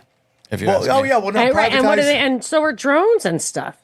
And I think Trump provided the backdoor to Ukraine. I remember with that impeachment thing, his first impeachment trial, I thought, what could the purpose possibly serve here? And it's like, well, if you get Democrats to get mad at Trump for not giving military aid to Ukraine, guess what's going to happen when the Democrats are in power? It's going to be all about, oh, finally, we get to give military aid to Ukraine. Now, you can't really put boots on the ground over there. Maybe we have them over there. I don't know, but it's effectively de facto if you arm them to the teeth, and then the guy you support conscripts everybody walking around on the street. I think that's a proxy war. And I believe there's ethnic cleansing going on over there too. Of once again, we're seeing the mass murder of white Christians In Ukraine? Yeah. I find such a hard time believing the news that I'll sometimes read RT, I'll read Moon of Alabama, which I think is pretty good actually. But I read these, I just never know the truth. Sometimes it'll say 1 million guys died. Some will say a couple 100,000 died. Like, it's hard to tell. It seems like that's straight out of the Ministry of Truth. But I know before Russia, quote, invaded, the West had killed tens of thousands of people in the East. At least I think the official number was 14,000, and they needed to get the Nazi battalion to do it because the regular soldiers wouldn't do it. So if that's what you mean, those are the probably. Well, Russian how Orthodox. about the mental gymnastics of the left calling everyone they don't agree with a Nazi while simultaneously demanding that we fund a Ukraine war, which is basically funding Nazis? I was pretty upset with what the Pope said. I want to get into that. What are your thoughts on that? Yeah, look, a couple of things that I didn't like. That first of all, as soon as I heard it was an American Pope, I was super bummed. Why? It's like, okay, because now obviously they're setting up something, and we're at the center of it, which bums me out. So make an African Pope, the African church is growing. Just take the focus off of us, because how do they pick one? But sorry, do you know how they pick them? Is it just because they like you? Do they vote? It's a dick contest. They just put a movie out about it. Yeah, it's so fantastic. funny. Yeah. It's a lot of backroom dealing, from what I understand. Like, even the thing with Ratzinger, who was Pope Benedict, the last one, and then he abdicated for the first time in hundreds of years, they said that I heard from Guido Preparato, who you talked to, he worked at the Vatican, and he said, well, there was backroom dealing. They said, we'll give you 7 years to turn the ship around, and if you can't make your way work, we're going to put in, the uber liberal. And I think there's just backroom dealing. And sometimes they'll stack the deck. They'll, like John Paul II, put a bunch of new cardinals in there so more people could vote. But what do you think they want to do when you say that, when you can't right the ship? What does that mean to you? I think that I think what they were. This is my understanding. If there really are even factions anymore, but I think in up there in Catholic, the Vatican stuff, there probably are factions where you have a more traditional, like Benedict was a little more traditional. He wasn't going to, Pope Francis came out, and it's the first time I ever heard a pope say this, advocating the governmental redistribution of wealth, which is stealing. And I've looked for popes to actually, even the socialist liberal popes in the past, to actually say that. And nobody ever did. Maybe the translation was wrong, but there's some popes that really aren't going to push the envelope on that stuff. And Benedict wouldn't, and I think there are a lot of Catholics who won't. And then there are the ones who want to reform, maybe would want women priests, which I think would be a terrible idea. John Paul II actually made it pretty clear that should never happen. So that would be a really major thing. And you can imagine it would you'd just be another Protestant sect, which I like the. Are you Catholic? I like the ritual. I'm Catholic. I go to church every Sunday. It's very hard for me to picture myself sitting around in heaven, smoking a cigarette, dishing with people whose name I know. But I live like that. My mother said, when she was 19, it's just a better way to live. And so it is a better way to live. No, I get that. My parents were very good people, and it was very important to them. And, out of respect for them, there's no reason it's for community. Me to abandon ship. And you've got to stick with it. So it's not the Vatican that's the church. It's the people. All you have to do. I agree with that. And they do it. They stick to the 10 Commandments. They stick to Christ's 2 commandments. They really, really do. And if Americans would really defend the Bill of Rights, they could last 2,000 years also. I totally agree with all that. I think that's the same thing with Jews. I think most of them are just community oriented, and they really just want to connect with others. And yes, and just like every group at the very high top, and this is every religion, there are psychopaths. and some religions are used more than others to push agendas and push forward a global plan. Okay, and that's my opinion. So when so now we got the situation right now, and again, I think so much of what we see that we don't like in all religions is this attempt from the very powerful, the masters of mankind, to disconnect us from God. So now you got these Catholic churches that have been basically taking money from the U.S. government and bringing in illegals, suddenly having major problems with the U.S. government allowing white South Africans to seek asylum here. And it's only 100 of them, and already everyone's losing their minds. Now, real quick, so I read this book a long time. I can't remember the name of the author or the name of the book. I'm sorry. I'll look for it. He read it. He read it, though. He read it. I did read it, though. I love the book. I'm gonna quote constantly it looking for it.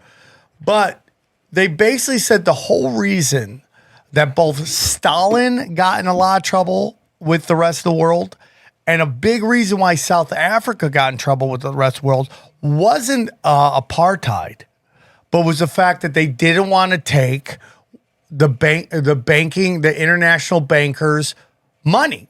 Because once you take them, because they had gold and diamonds and emeralds, right? No, they literally used Krugerrands. Right? So that they have all this natural wealth that they can draw from, and that South Africa is doing very well. But they wouldn't take the banking loans from the bankers, because the whole point is you take these loans, they make sure who's taking it is extremely corrupt, taking the money, and then when the country doesn't have a way to pay it back or won't pay it back, they extract wealth from them. And South Africa wouldn't do that. South Africa was like, no, we have enough money. Go fuck yourself. We don't want to take your super banking money. Well, the best way to destroy a country is to get the international community to call them fucking every name in the book and stop doing trade with them, which collapses the country. I believe, and I'm not saying this white farmer thing isn't happening at a large level, but I think if you can get rid of one part of the population that's pretty much been running the country, you will see a collapse of that country. And that's when the bankers and the corporations can come in and steal all the wealth. Yeah, I mean, I think there's definitely some psyops going on there. And it's hard for me to totally understand it. I talked to a guy I'm going to totally recommend to you. He is the head of one of these organizations that's fighting back against that. And I bet if you looked into the organization, it would kind of sound like would probably sound white supremacist, but that was not my feeling. It was, this guy's name is Ernst Van Zyl. Ernst Van Zyl. Anyway, he came on my show and he talks all about the South African thing and how they have extremely racist laws there and racist policies. And if those people want to get out, he thinks it's totally valid that they should be considered refugees. You'd have to pick that guy's brain about it. It was when I saw that happening, I was like, I'm down. I'm in. He was bringing that. He saw this coming a mile away. I think a lot of that is Trump just trolling. 100%. Yeah. Totally. Yeah. I mean, like, he loves to basically find out what position the other side is pushing and then find a way to do what they want to demonstrate his their way. Hypocrisy. Yes. Yeah. And they fall for it every time. Rubbing their noses in. Did you see that they did a poll of Democrats who they want to run in 2028? No. And yes, and the leading person is AOC. No. That does not surprise me. It was just Democrats who are on meth, though, to be clear. So, well, I mean, and Gavin Newsom, if he saw that, would just shit his pants because he's pulling the list. Where was he on the list? Yeah, the last one? Yeah. Yeah, I mean, even liberals, progressives, so disconnected she from can reality. slay him in a debate. That'll be his role. But you know, she's a created person. She was Ted Kennedy's intern when she was in college. Yeah, well, oh, they're like, she was Craft just a cocktail bartender. thing. She owned the She bar. wasn't a bartender. I don't even think she was a bartender. I think she probably worked briefly as a waitress. But No, her I think story- she owned Yeah. the bar. She didn't work there. She owned the bar. Do you know that? Are you Yes, saying I've that? heard that. Because I looked, and the bar she supposedly worked at, that branch where she worked didn't even exist the year they said she worked there. Like, I debunked that really? story for a long time. Now, she might have owned the bar, been like an investor, because she ran that, like, sunshine thing, and she was an absolute up-and-comer. She was given this role, and I kind of thought she would probably be meant to be, when does she turn 35, president, and she'll just, she'll just wow them. I see a few things saying that's not true, that it was a false claim, but I they're videos, and I can't play them, obviously. Well, I just find that every time something is stated that goes against the official narrative, someone just come out and go, "Oh, that's not true," and you're like, "Well, just because you don't like it doesn't mean it's not true." What about mean- the cocktail thing? He's saying that. Yeah, I don't think she was a bartender. I could not prove it. I think she might have been a waitress. And I think that they got the idea of making her a craft cocktail bartender when there was a craft cocktail bartender super big winner on Jeopardy. And I actually found the moment, and because I loved him, he was so popular. And I looked, I was like, his story and her story sound the same. Like, which was first? And her story before was waitressing, and after was craft cocktail bartending. And I always wanted to interview her, just like, hey, AOC, I just want to ask you one question. And my question to her was going to be, what's the difference between a sour and a flip? And then she went, but you know what? That's a really hard. It is The Hill, though. Rising, that show Rising, that's talking about calling it a false claim. So I guess she was also a house cleaner and a school bus driver. Yeah, what else would she do? That's was too she, obvious. Was she selling bacon hot dogs on the corner I outside the? waitressed for 7 years, but What does that even mean? I was going to school also. This whole. I think the owning the bar thing, though, is not true. It sounds like. I don't think so, but I mean, maybe it came out later, but I really, really did a deep dive on that because she was one of my original created persons. Well, what about Jasmine Crockett? I mean, you couldn't get a more creative narrative, and it goes back to Thomas Sowell's quote, like, it's just with a population that demands idealism, only liars can make it. And that's a good point.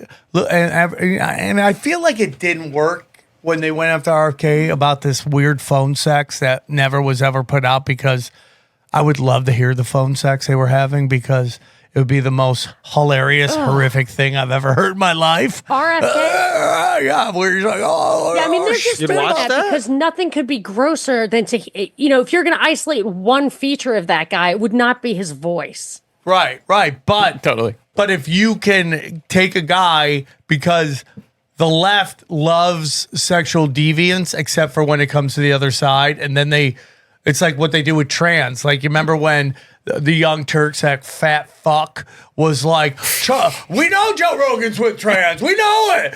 Just come on, come on, tell us. We'll support you. And you're like, but you're the guy trying to tell everybody that trans are unicorns. So, like, which way is it? Is it are they like freaks, or are they unicorns? And that's how you know it's like when Hollywood makes everybody gay in history, but then you go, Obama's gay, and they freak the fuck out. See, Yeah. but this is what I didn't like about the transformation of the right.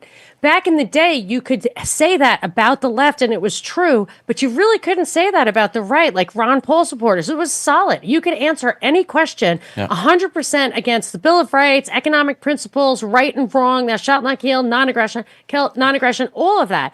And now you mix up your, you can fold in racial epithets in your foreign policy debates. Like it's the same problem. And they never criticize Trump for not championing the Bill of Rights, which since 2015, I've been observing that he doesn't do that. And we used to be able to say, we stand on the solid ground. And now, calling names and trolling people. I'm not criticizing. I don't have TDS. I don't care. But I'm just saying, like, we lost the high ground when we took the low ground. I agree. So my question to you is, like, can we save people, and should we care about saving people? Because and I love the show. I don't love the show, but I love that my friends on the show, The Masked Singer. When The Masked Singer is like the top show out there, and it's just monkeys throwing shit against the wall. Yeah. Right? And I'm glad that Dr. Ken is cashing fat checks. There's no better person than him. I love him to pieces. But it's like, can we save the mass singer society? Nope. I think it's a better focus to say, can we save this the conservative or the traditional people? And there's a lot of like, there's this Catholic integralism and Christian nationalism and all this stuff that it kind of feels like a movement that's rejecting woke or whatever. I have a friend from my radio days in Georgia, and she keeps in touch with me. She texts me and stuff, and it's very nice. She texts me like her choir singing at church on Christmas, and it like brings tears to your eyes. It's so beautiful. She sends me pictures of she teaches English to immigrants, and with her free time, she does a lot of stuff like that. And her mother was a big like active person in this town they lived in. And I texted her, I said, if every American did what you did, we would have our country back. So if people don't even know what they're mourning the loss of. They're mourning the loss of like businessmen who had ethics and arm's length transactions. So the 60s was like, or people say capitalism is bad. I think in the 50s when my father had a little meat market or whatever, or a body shop, you wouldn't screw each other over or you'd get a bad reputation. Yes, lying you and take stealing. time to volunteer and stuff. I agree. We've lost that. It's gotten so toxic that we kind of dismiss slightly toxic or a And little too bit big toxic. and too, not homogenous. Like, you don't have your own little community. That's why I like my Catholic church, because we definitely have all the same values and goals, 100%. And I like the little volunteering and stuff, taking the Downs kids bowling. Like, I just feel like if you people act locally, think globally, whatever. Yeah, but you don't, please go to town hall meetings and stuff. Please save your town if you can. And I should here because like my town needs saving. But just remember that civic spirit, which I wasn't really taught to have civic spirit. My parents did like they would take unwed mothers, they would give them food, they would cook for them, drive people around, stuff like that. They're called corporal works of mercy. So, but it was like a parish thing, not a county thing. But remember, that's what we're here for. And you can save yourself that way. And you would save the world.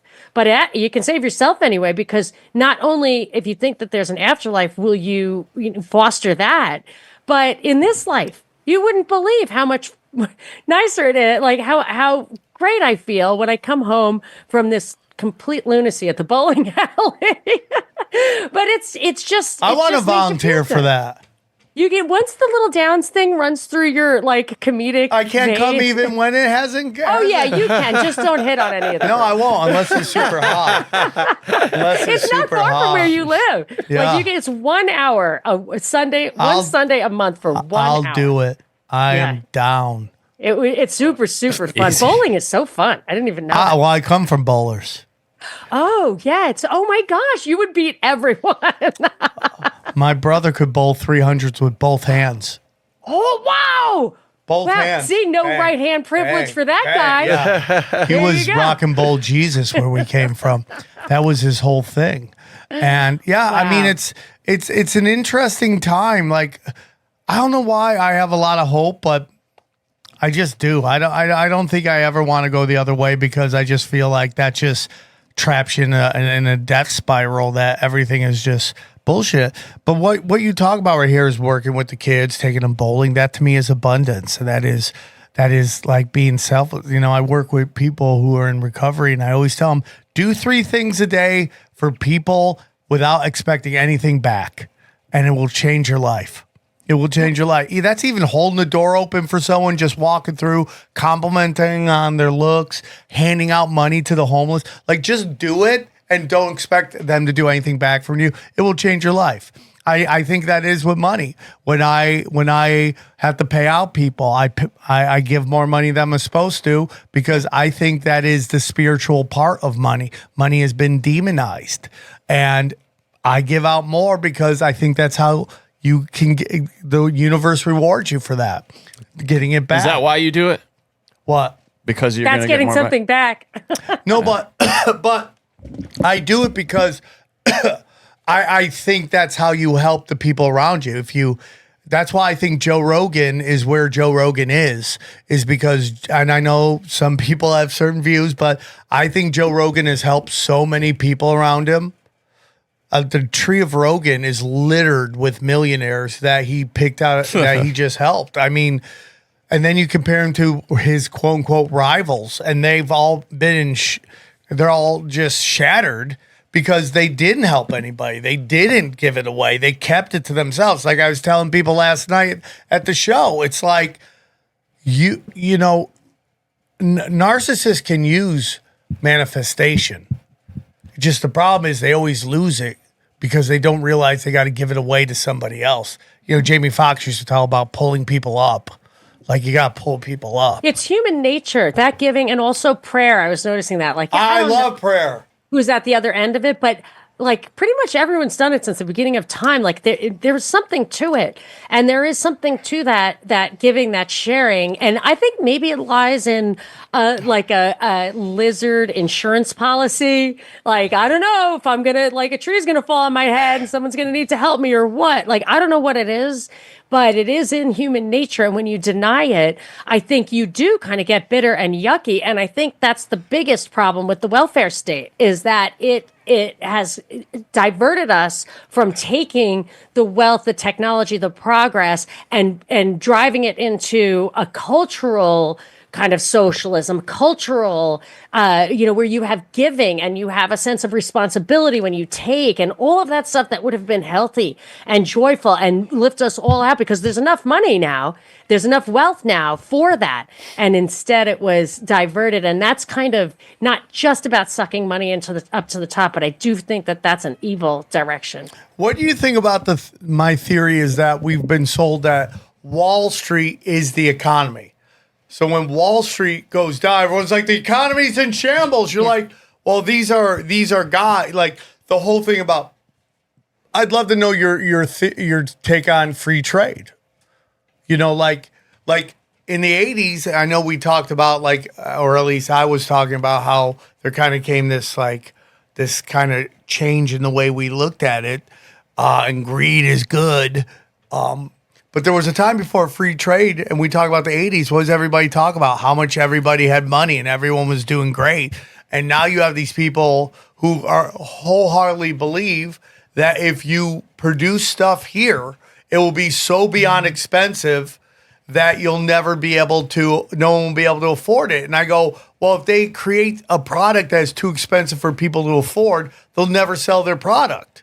So in the long run, maybe at first they see a little downturn in profits, but in the long run, when everybody has jobs, and this is an argument I have with a guy on one of my podcasts, that I would rather a bunch of factory workers make $20 an hour doing something, because that's at least money coming in, and it gives especially men purpose, because men tend to be defined by their occupations.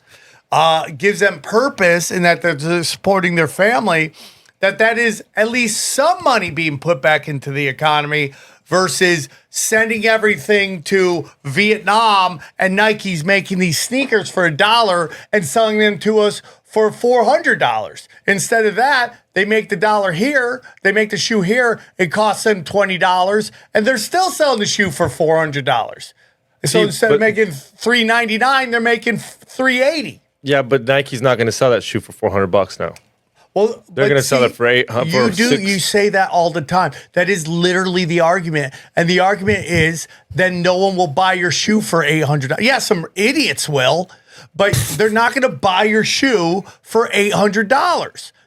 There is a price cap on what the majority of people will pay for a product. And you're either going to give them that or you're not going to sell your shit. And then you're just going to throw away, instead of throwing away, you're just throwing away $380 in profit instead of being greedy and trying to get $399. Well, I mean, that's might be on a whole different thing, but that's what I like about that new truck, the Slate truck, the Amazon one, where you can buy it for 20 racks and then you can decide what you put in it. As in, if you just want a truck. I don't know what this is. The Slate truck, the Amazon thing. You were talking about yeah, that. where if you buy a truck, let's say you really need a truck. The problem with Amazon is it's an extension of the U.S. government. Yeah, but So you have the private sector bidding against unlimited funds. It's BlackRock buying up all the real estate. I mean, this is the big problem with all of this. I don't look. You can what you're looking at, Sam, is a problem and then a solution. But the solution just masks the problem by letting the venting it a little bit. There's a whole layer. I think all of these arrangements are about favoring one over another. It's just corruption, it's power, whatever. There are so many things underneath that if it went away, you wouldn't even have to deal with that. And I know if you were a Ron Paul supporter, you'll understand this kind of stuff. That I want no trade barriers at all. Absolutely free trade, none. I don't like these side deals. I don't like do this and buy the F-35 or whatever. None. None either way. If you've got a bunch of stuff, cheap stuff, dump your plastic Barbie dolls, totally fine. But the first thing I would eliminate is our subsidizing the infrastructure. So don't police the Pacific Ocean. Don't pay for the interstate highway system. You get rid of the interstate highway system and you're going to have local factories. You stop policing the oceans and you're going to have people really paying for the security to get those things over here. Same thing with wars for oil. You're subsidizing the oil, the fuels that bring those things 10,000 miles. Like, think about that. A fucking plastic Barbie should not, be worth making that trip. And there are a couple of other things. There's minimum wage encourages this to not be able to produce things here. And then you also have the immigration, which is a lot of times driven by our economic or military interference in other countries. And then two other things that people never really talk about. I would not have any corporate taxes whatsoever because tax all comes from people. So make no corporate taxes. Other countries would come and put their companies here. And a very important thing would be to eliminate subsidies for higher education. I agree on that. If you get rid of subsidies for higher education, then people will only go to school if it's economically viable or if they're super rich and can just do what they want. You're not going to have jazz majors getting federal loans. So when you do that, then you have all the workers you need for only what you need them. Like, all that stuff makes a nice, healthy, fair, just economy that has opportunity for people. And then you don't have to have these, because these trade deals are a recipe for corruption on the one hand, back dealing. But in my opinion, this hysteria about the tariffs is driving a kind of international anxiety, and I think is going to usher in a new trading regime, a new trading organization that has real teeth, like enforcement powers and, fines, like be able to fine people perhaps. And if you know the history of the EU, it started as a coal and steel union, then it went to a trade union, and it just works its way to the same currency and then a political union. So I think this may be one of the couple of paths, including I'm totally fine with getting rid of government. Yeah. Any kind of rules to trade. When you get into that, the U.S. military basically set up all these trade deals so they could put bases in these countries that, like, you can trade to the United States with no tariffs, no taxes, but anything coming in from the United States, you could tariff the fuck out of them. And you see it in California. Who is the number one employer? The government. So if you take away, it's my theory on why, like, I don't sympathize with terrorists, and I don't even think they're terrorists, because if this was Star Wars, they would just be the rebellion, right? Like, we label people that don't just let us do what we want as terrorists. But if you take a look at these guys, they're all traumatized from their families being murdered, their cities and countries being bombed, and there is no economy. There's no job for them to get outside of being a Islamic jihadist. Look at Syria. They call the Syrians who resent three fucking countries triangulating on their capital. They call those people like rebels. Yeah, no, you're totally right. And it goes back to the golden pager thing that all these retards are like, oh, that was so brilliant, dude. That was so brilliant. You're like, what is brilliant? Why are the terrorists the ones being bombed in their houses on their own land? How are they the terrorist?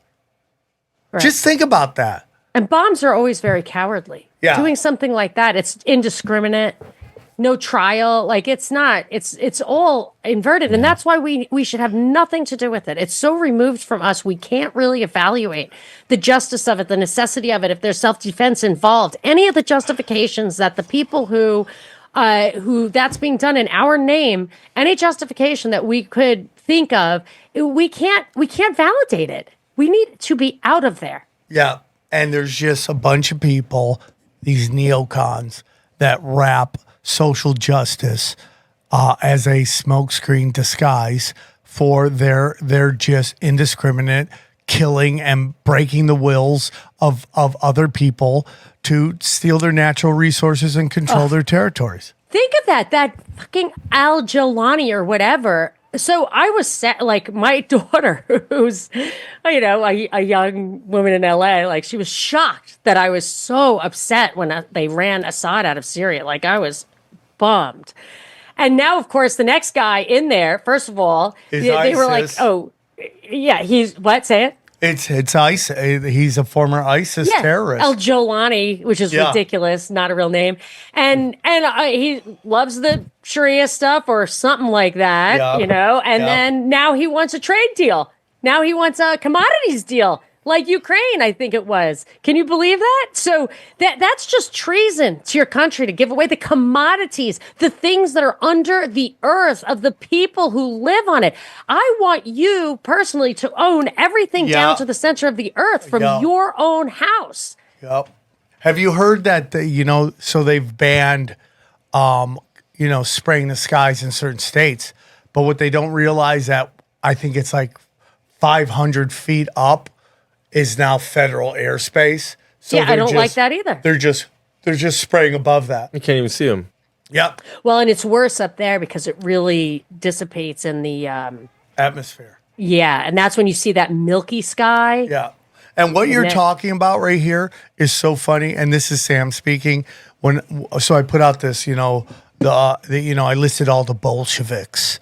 And I go, Russian Bolsheviks, Chinese Bolsheviks, the colored guard or the color revolution. And then I put German Bolsheviks, Nazis. And then you just see people lose their fucking skulls because they're like, oh, how would they do that? They're fighting these people. They're fighting those people. They were fighting with the British. I go, ISIS, Al-Qaeda. I mean, we can just go on forever and ever of the Western intelligence and governments funding the other side, so they have a boogeyman that they can bomb the fuck out of. Because when you take a look at Hitler, he gave the bankers everything they wanted at the end.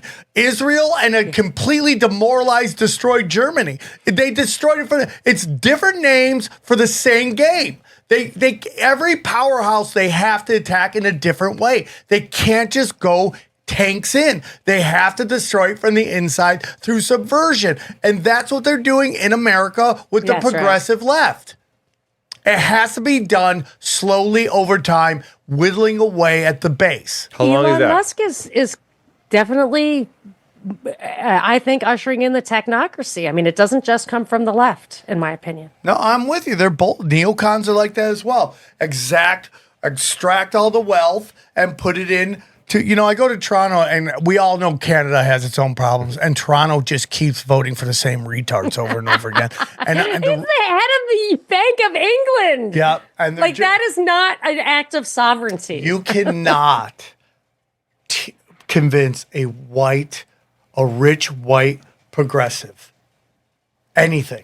Their life is so simple. They have to dream of oppression. They have to dream of someone of a boogeyman.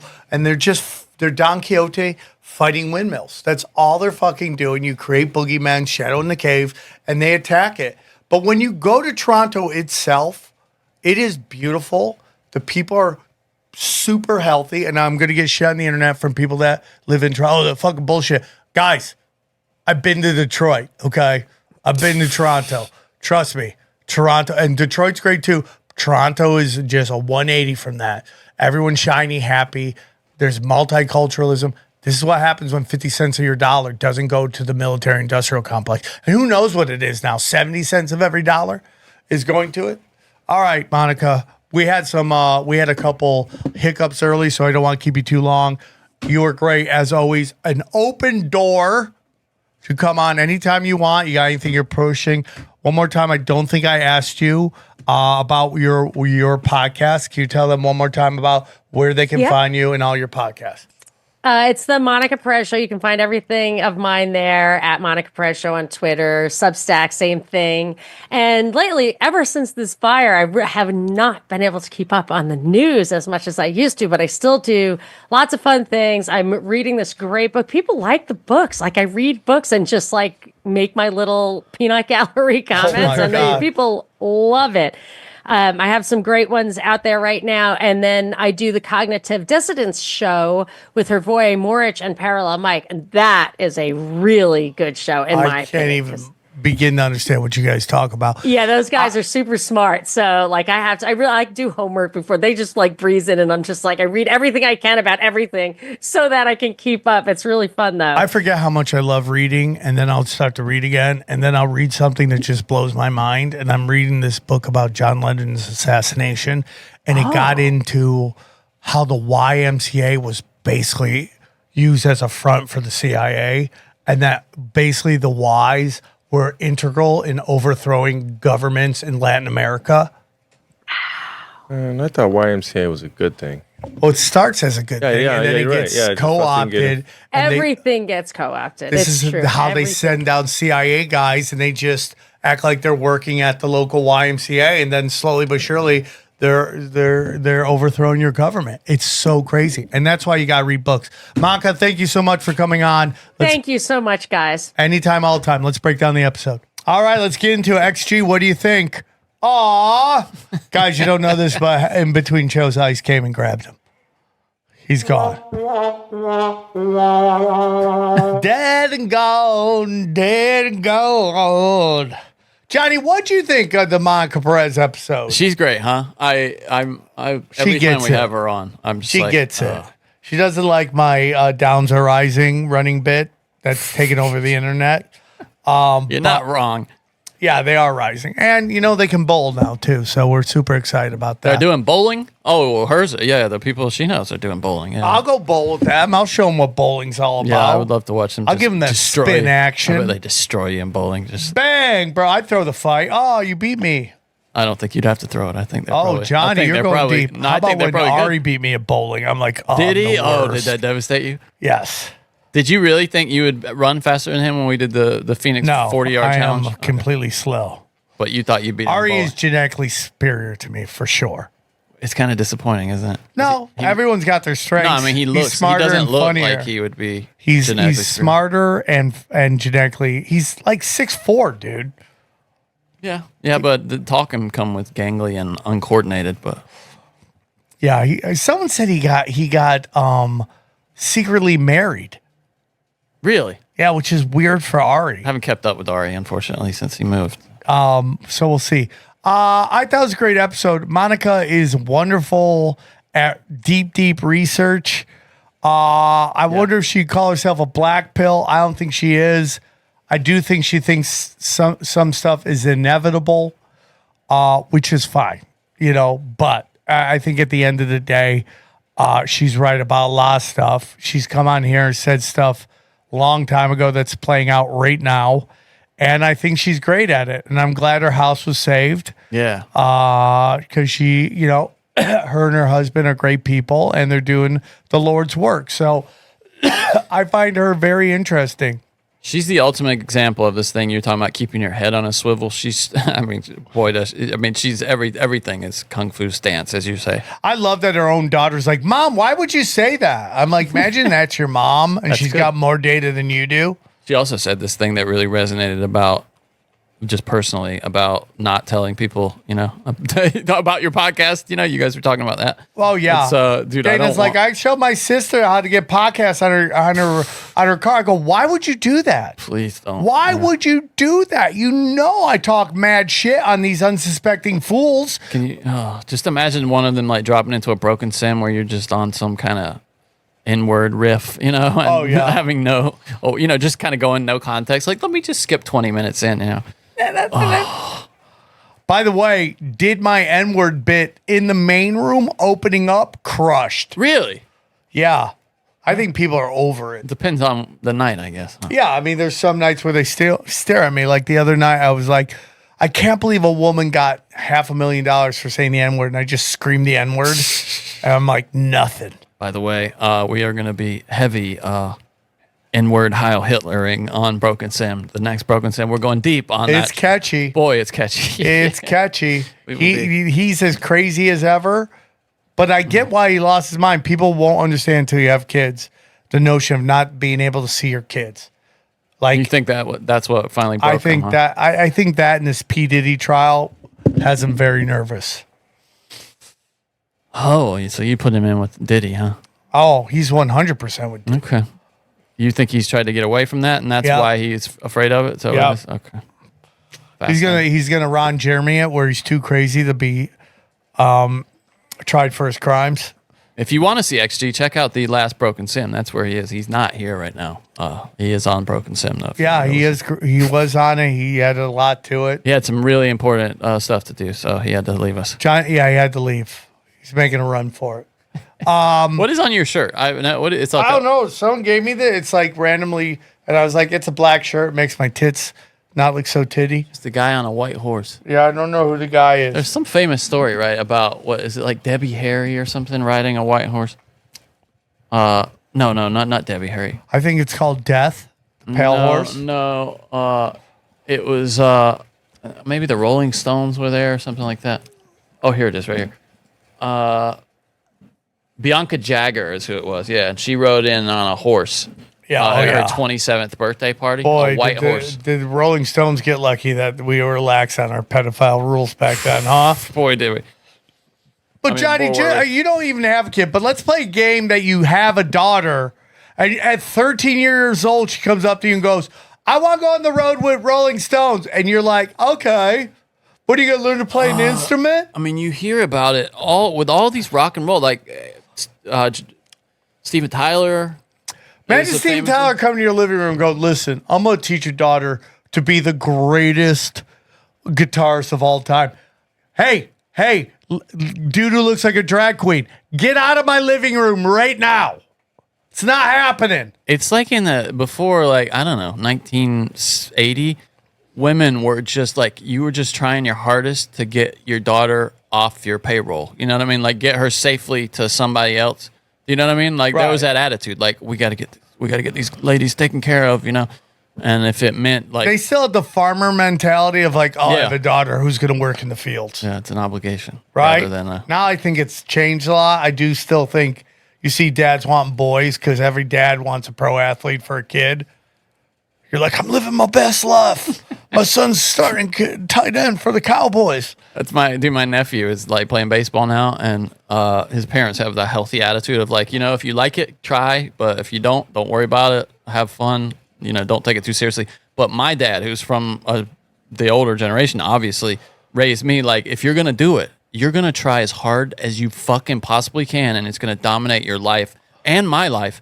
And my dad went to see my little nephew 7, like a couple games, and he's like, I don't know why he's doing it if he's not taking it seriously. I offered to help him, and I'm like, Dad, stay as far away from that child as you can. Let him That was- live his It was life. the worst memories of my childhood was spending, like being up till midnight practicing But baseball. there is something about being born, not that this applies to your family, but in general society, being born with not and just working your fucking ass off and having these tiger moms or having these parents that are like pushing you. You show signs of that you're really great at it and they just go all in and helping Yeah, you. I know what you mean.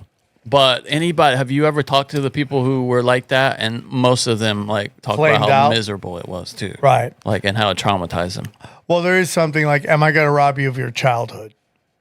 Exactly. Yeah, they feel like they had no childhood. Like the savants in like music and stuff who really go into like proper classical music, you know, or tennis. Like tennis, you start tennis early, dude, Yeah. really early. Golf, and it just dominates your Especially in childhood. female tennis. Like you have these 14-year-olds just murking these 30-year-olds. Well, they're in their prime, in their teens, and then once they get into their early, mid, late 20s, you know why? it's over. Because you're meant to be at home with a kid. It's curious. Yeah, that's interesting. Huh. That's why when they say you have a kid, your nature kind of dims your looks a little bit, so you're not out there fucking prancing. Turns the lights down just a little. little. Turn it down. Even though I find moms hot. It does happen though. That's a real thing. Yeah, and it's just like there's a reason for that. You're meant to stay home with the kid. There's some women that are like genetic super freaks that can get away with it, but Yeah, Raquel Welch. yeah, like Olivia Munn has had a kid and just Yeah, but if you're that rich, you're doing everything to fight it. yeah, that's true. You're doing cucumbers on your eyeballs. You're doing some kind of deprivation chamber or She's some in shit. this show with John Hamm now. That's pretty good about. I think it's called like Your Friends and Neighbors or something, where he's. There's so much television. Oh, there's so much, dude. How do you watch any of it? He's like a executive type, and he loses his job, and to fund his life and his divorce, he starts stealing shit that the rich people in his neighborhood wouldn't notice was missing, but is valuable, like $300,000 watches and shit like that. It's pretty good. All right, dude. I like that. I thought it was a great episode. I Big think time. Monica should be in the discussion of Mount Crushmore. Absolutely. I think. Do if we have you're- a woman on Mount Crushmore? We don't. right? Yeah, we should get her on. We there. don't. We don't. I'm we lobbying. Don't. I've become the official Monica You're the Perez feminist lobbyist. of tinfoil hat. Oh no, I don't. I'm not a feminist. Let's Sam, not go but- crazy. Stay home. But I do think just to get a quota. So I've said this before, and I'll say it do it. again. Like female comics are like white athletes, right? The ones that are great are just legendary. And there was this young door woman at the Comedy Store. Her name is Catbird. Now she's there. She's there now. Catbird. Her name is Catbird. That's not real, but okay. Okay, but No, I mean, sometimes she- I wish I would have came up with a fake name. And that way I could just go. Yours already sounds like a fake name though, like Sam Tripoli. Yeah. I love my name, but I wish I would have came up with something else. When I was young, I wanted my fake name to be Rex Ogman Did you because get it was my Stacey Ogman. Stacey Plastic Ogman. Man? Yeah, was the second part, and then the first Rex part was Chapman? my name, my neighbor who I love to death, Rex Frenberg. A good name, Rex. Yeah, Rex Ogman. I wanted to be called. And Plastic Man put me in a headlock at a Falcons game one time. He was Oh, sitting really? behind me, yeah, with his girl, and he was rooting for the Falcons for whatever reason. I don't know. And when Jake Delhomme threw an interception, and he just put me in a headlock. and you're like, okay, I would normally hate if this was anybody else. Don't kill me, please. Yeah, Don't kill. But she went up there and crushed. She went up there and Catbird, shout out. Catbird crushed in front of her mom. But it becomes this thing kind of where it's like women now are can see that it can be funny. So more of them are doing it. At Catbird with a K comedy on Instagram. She's great. She's great. But the whole point of that is, and then you see these female comics from my generation are just right after me that were all anti-kid, just now rushing to have kids, right? Like Whitney had kids, had a kid, and she was so anti, I don't know if she was anti-kid, but she would tell younger female comics, it's going to hurt your career if you do it. And then she goes in like, That's privilege, isn't it? Being able to do it later. A lot of people, because that takes some kind of medical intervention. Lots of times, yeah. well, there's this whole theory that feminists destroys the fact that they've made women want to just go out there and sling pee all over the place during their most fertile years. Yeah. And then it becomes this rush. And, physical beauty is like physical athleticism, and it can fall off a cliff very quick. And, again, it gets into this whole thing where it's like women think men have all this privilege, and you're like, well, there's a thing called the wall. And when you hit it, Yeah.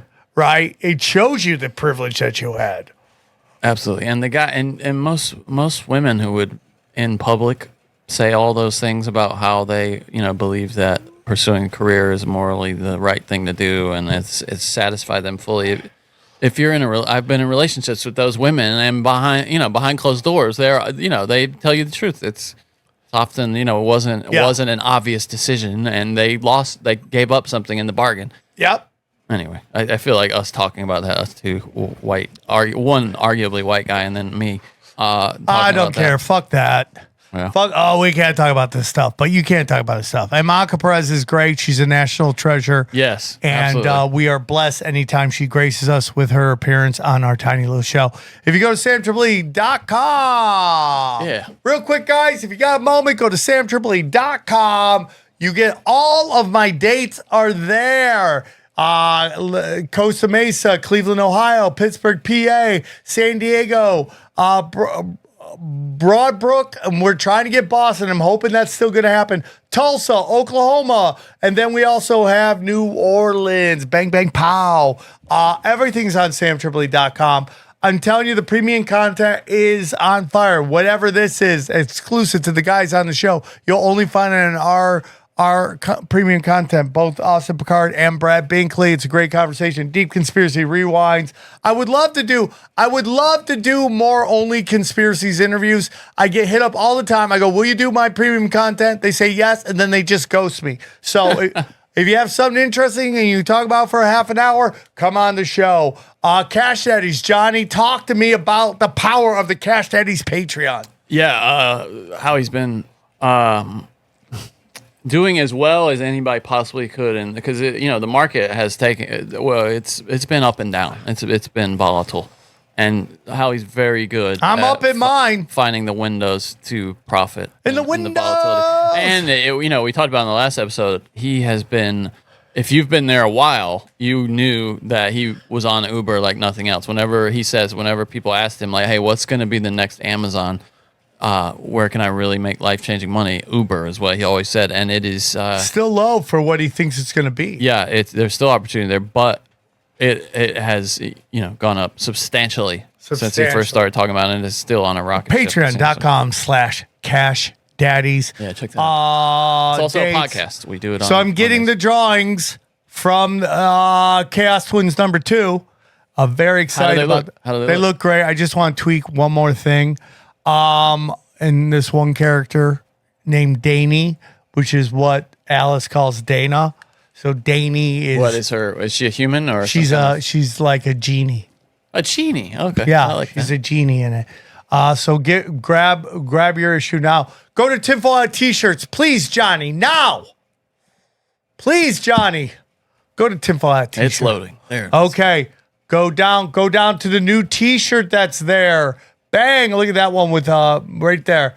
Oh, I appreciate my my non-inclusion. You could at least put me on the ball. You're not in the show.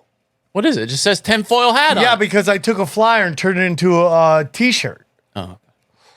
If you did comedy, not 5 minutes on kicking my dick in. That's really what it is. Sam doesn't believe that you can talk about him and it be counted as not for the whole 5 minutes, but here you go. Great shirt. I mean, this guy Ruben who does my flyers is one of the best in the business, and he crushed it. So if you go to samtripoli.com, tinfoil hat, T-shirts available for a limited time. That practice shirt is so funny. Yeah, Johnny, that does look like you. I'm going to be honest with I don't know what Sam has said he made this limited because we told him we hated it or something. But I think it's funny. I don't care if you unlimited or whatever. I mean, I forget who drew that back in the day. The part that's Brock did that back in the day. Potentially annoying is that we look like we're on the tips of your twin dicks. There is really no. Those are my shoes. I I'm know. the Iron Sheik. I know that, but it that was looks back like when I didn't realize dicks. Abraxas could be dark energy. Yeah. Go dark back. energy. Go back to the main page, Johnny. Okay. So great way. And then all of our affiliates, and we're adding more as we go. The Wise Wolf Gold and Silver. I mean, we love them. Precious metals is a great way to invest in something that's going to be stable. Okay. Rife Technology. Get your oral right. He's the best at that. Is he doing all right? Yeah, he's doing fine. Good. Both him and the comic. Aquacure Hydrogen Brown Gas. Doing great. Dude, you need hydrogen. It slows down the aging process, according to them. Their words, not mine. Mineral King, Pat Meltich is the man. Honored to work with him. Go check it out. They got so many great things that can get rid of bacteria and anything inside you that could be hurting you. I love this picture of you. I absolutely love Such an innocent boy. chemical-free body. I take it every day. Energize your health like Sam. Yeah, look at me. I am healthy. Harley Ray, big fans of the show, big friends of the show. One of the best websites you ever see. Yeah, they drop into the comments all the time. I see them all the time. EMF rocks. We love them. Fight that dirty electricity. You got to do it. Joel Staley just had a book come out. Check Is that him him out. right there? Yeah, he's shredded. Damn, he is shredded, huh? He is fucking shredded. Look at that Badass. 6-pack. I'm gay for that 6-pack. like that 8-pack. And then if XG was here, you'd realize how smart he is based on the shrooms, the microdosing. Maybe he's leaving doing. was smart. Maybe that was the smart thing. Maybe he get did. out. He got out of the work. And then, just like I tell anybody who will listen to me, if you're in the conspiracy world, you need to get a decentralized website, and there's no better place to do it than our good friends at Prometheus. Nuke Social, Telegrams, everything on Sam Tripoli. Click it, bring you right to it, and then go down. All my audio, all my videos, all right there. Go down, clips, videos, everything on radios on samtripoli.com. All you need is there, my friends. All my videos, all my specials, everything on samtripoli.com. And finally, that's it, basically. Oh, yeah. Please check out Doom Scrolling. It is the most educational hour and a half on the internet. You get a lot of topics. You get a good amount of information on a lot of topics, both conspiratorial, spiritually, and comedically. Some of the funniest things we've ever done, all on samtripoli.com. Check out Doom Scrolling. I'm telling you, you're going to love it. Me, Midnight Mike, and myself. It couldn't be a better show. The Wheel of Doom is one of the greatest technological advancements we've ever made. Johnny, what would you like to talk about? Yeah, Broken Sim. The last one just came out. We had XG on because we recorded after Tinfoil last week, and we had a good time. It's all over. It's wide ranging, I would say, but we had a lot of fun. Check that out. It will be on YouTube by the time you hear this, and it's out on audio everywhere. All right, guys, enjoy these highlights. Here's a clip from the latest Broken Sim.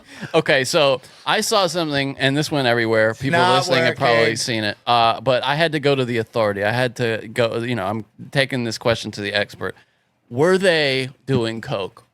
Yeah. Oh, yeah. Was Macron and these other assholes, these European leaders? Yes. We're just going to watch it quickly. If you haven't seen it, they're meeting, and are they on a plane?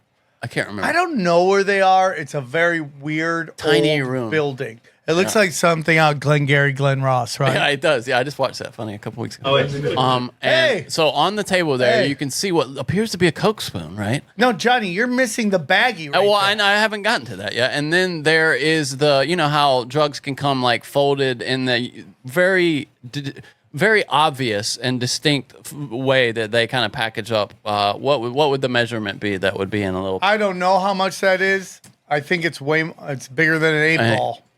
So look, it's a long wall. And it's clear look, that the now press. This guy looks down and sees the drug right there. Him. You could tell he just saw it. Yeah. If you go back, he's and like, the press just got you should know the press just came into this room. Look at him. Look at him. Yeah, he's touching this guy like. My bathroom, huh? My bathroom, huh? Yeah. We came through Germany. Yeah. And then we made it to France. Bedroom and we got through the border. Right. By the way, that's a terrible look. A hoodie with like a dress shirt. It's Yeah. terrible. So this guy's like, oh shit, Coke spoon. Let me grab that. And then Macron grabs a little baggie in his hand. And it's like. And look at his nose. It's red. Oh, He's got dude. red nose. Well, and he's got the jaw thing going. The thing that is. Yeah. You can hear him sniffing. Okay. Yeah. You know at it right here. Look at French? Edit that. Edit that. What is that in French? Yeah. Edit that. Oh, really? No, I don't know. Oh, okay. I thought you were telling me that. But what he's doing that? He's like licking his gums. Look at him. Yeah.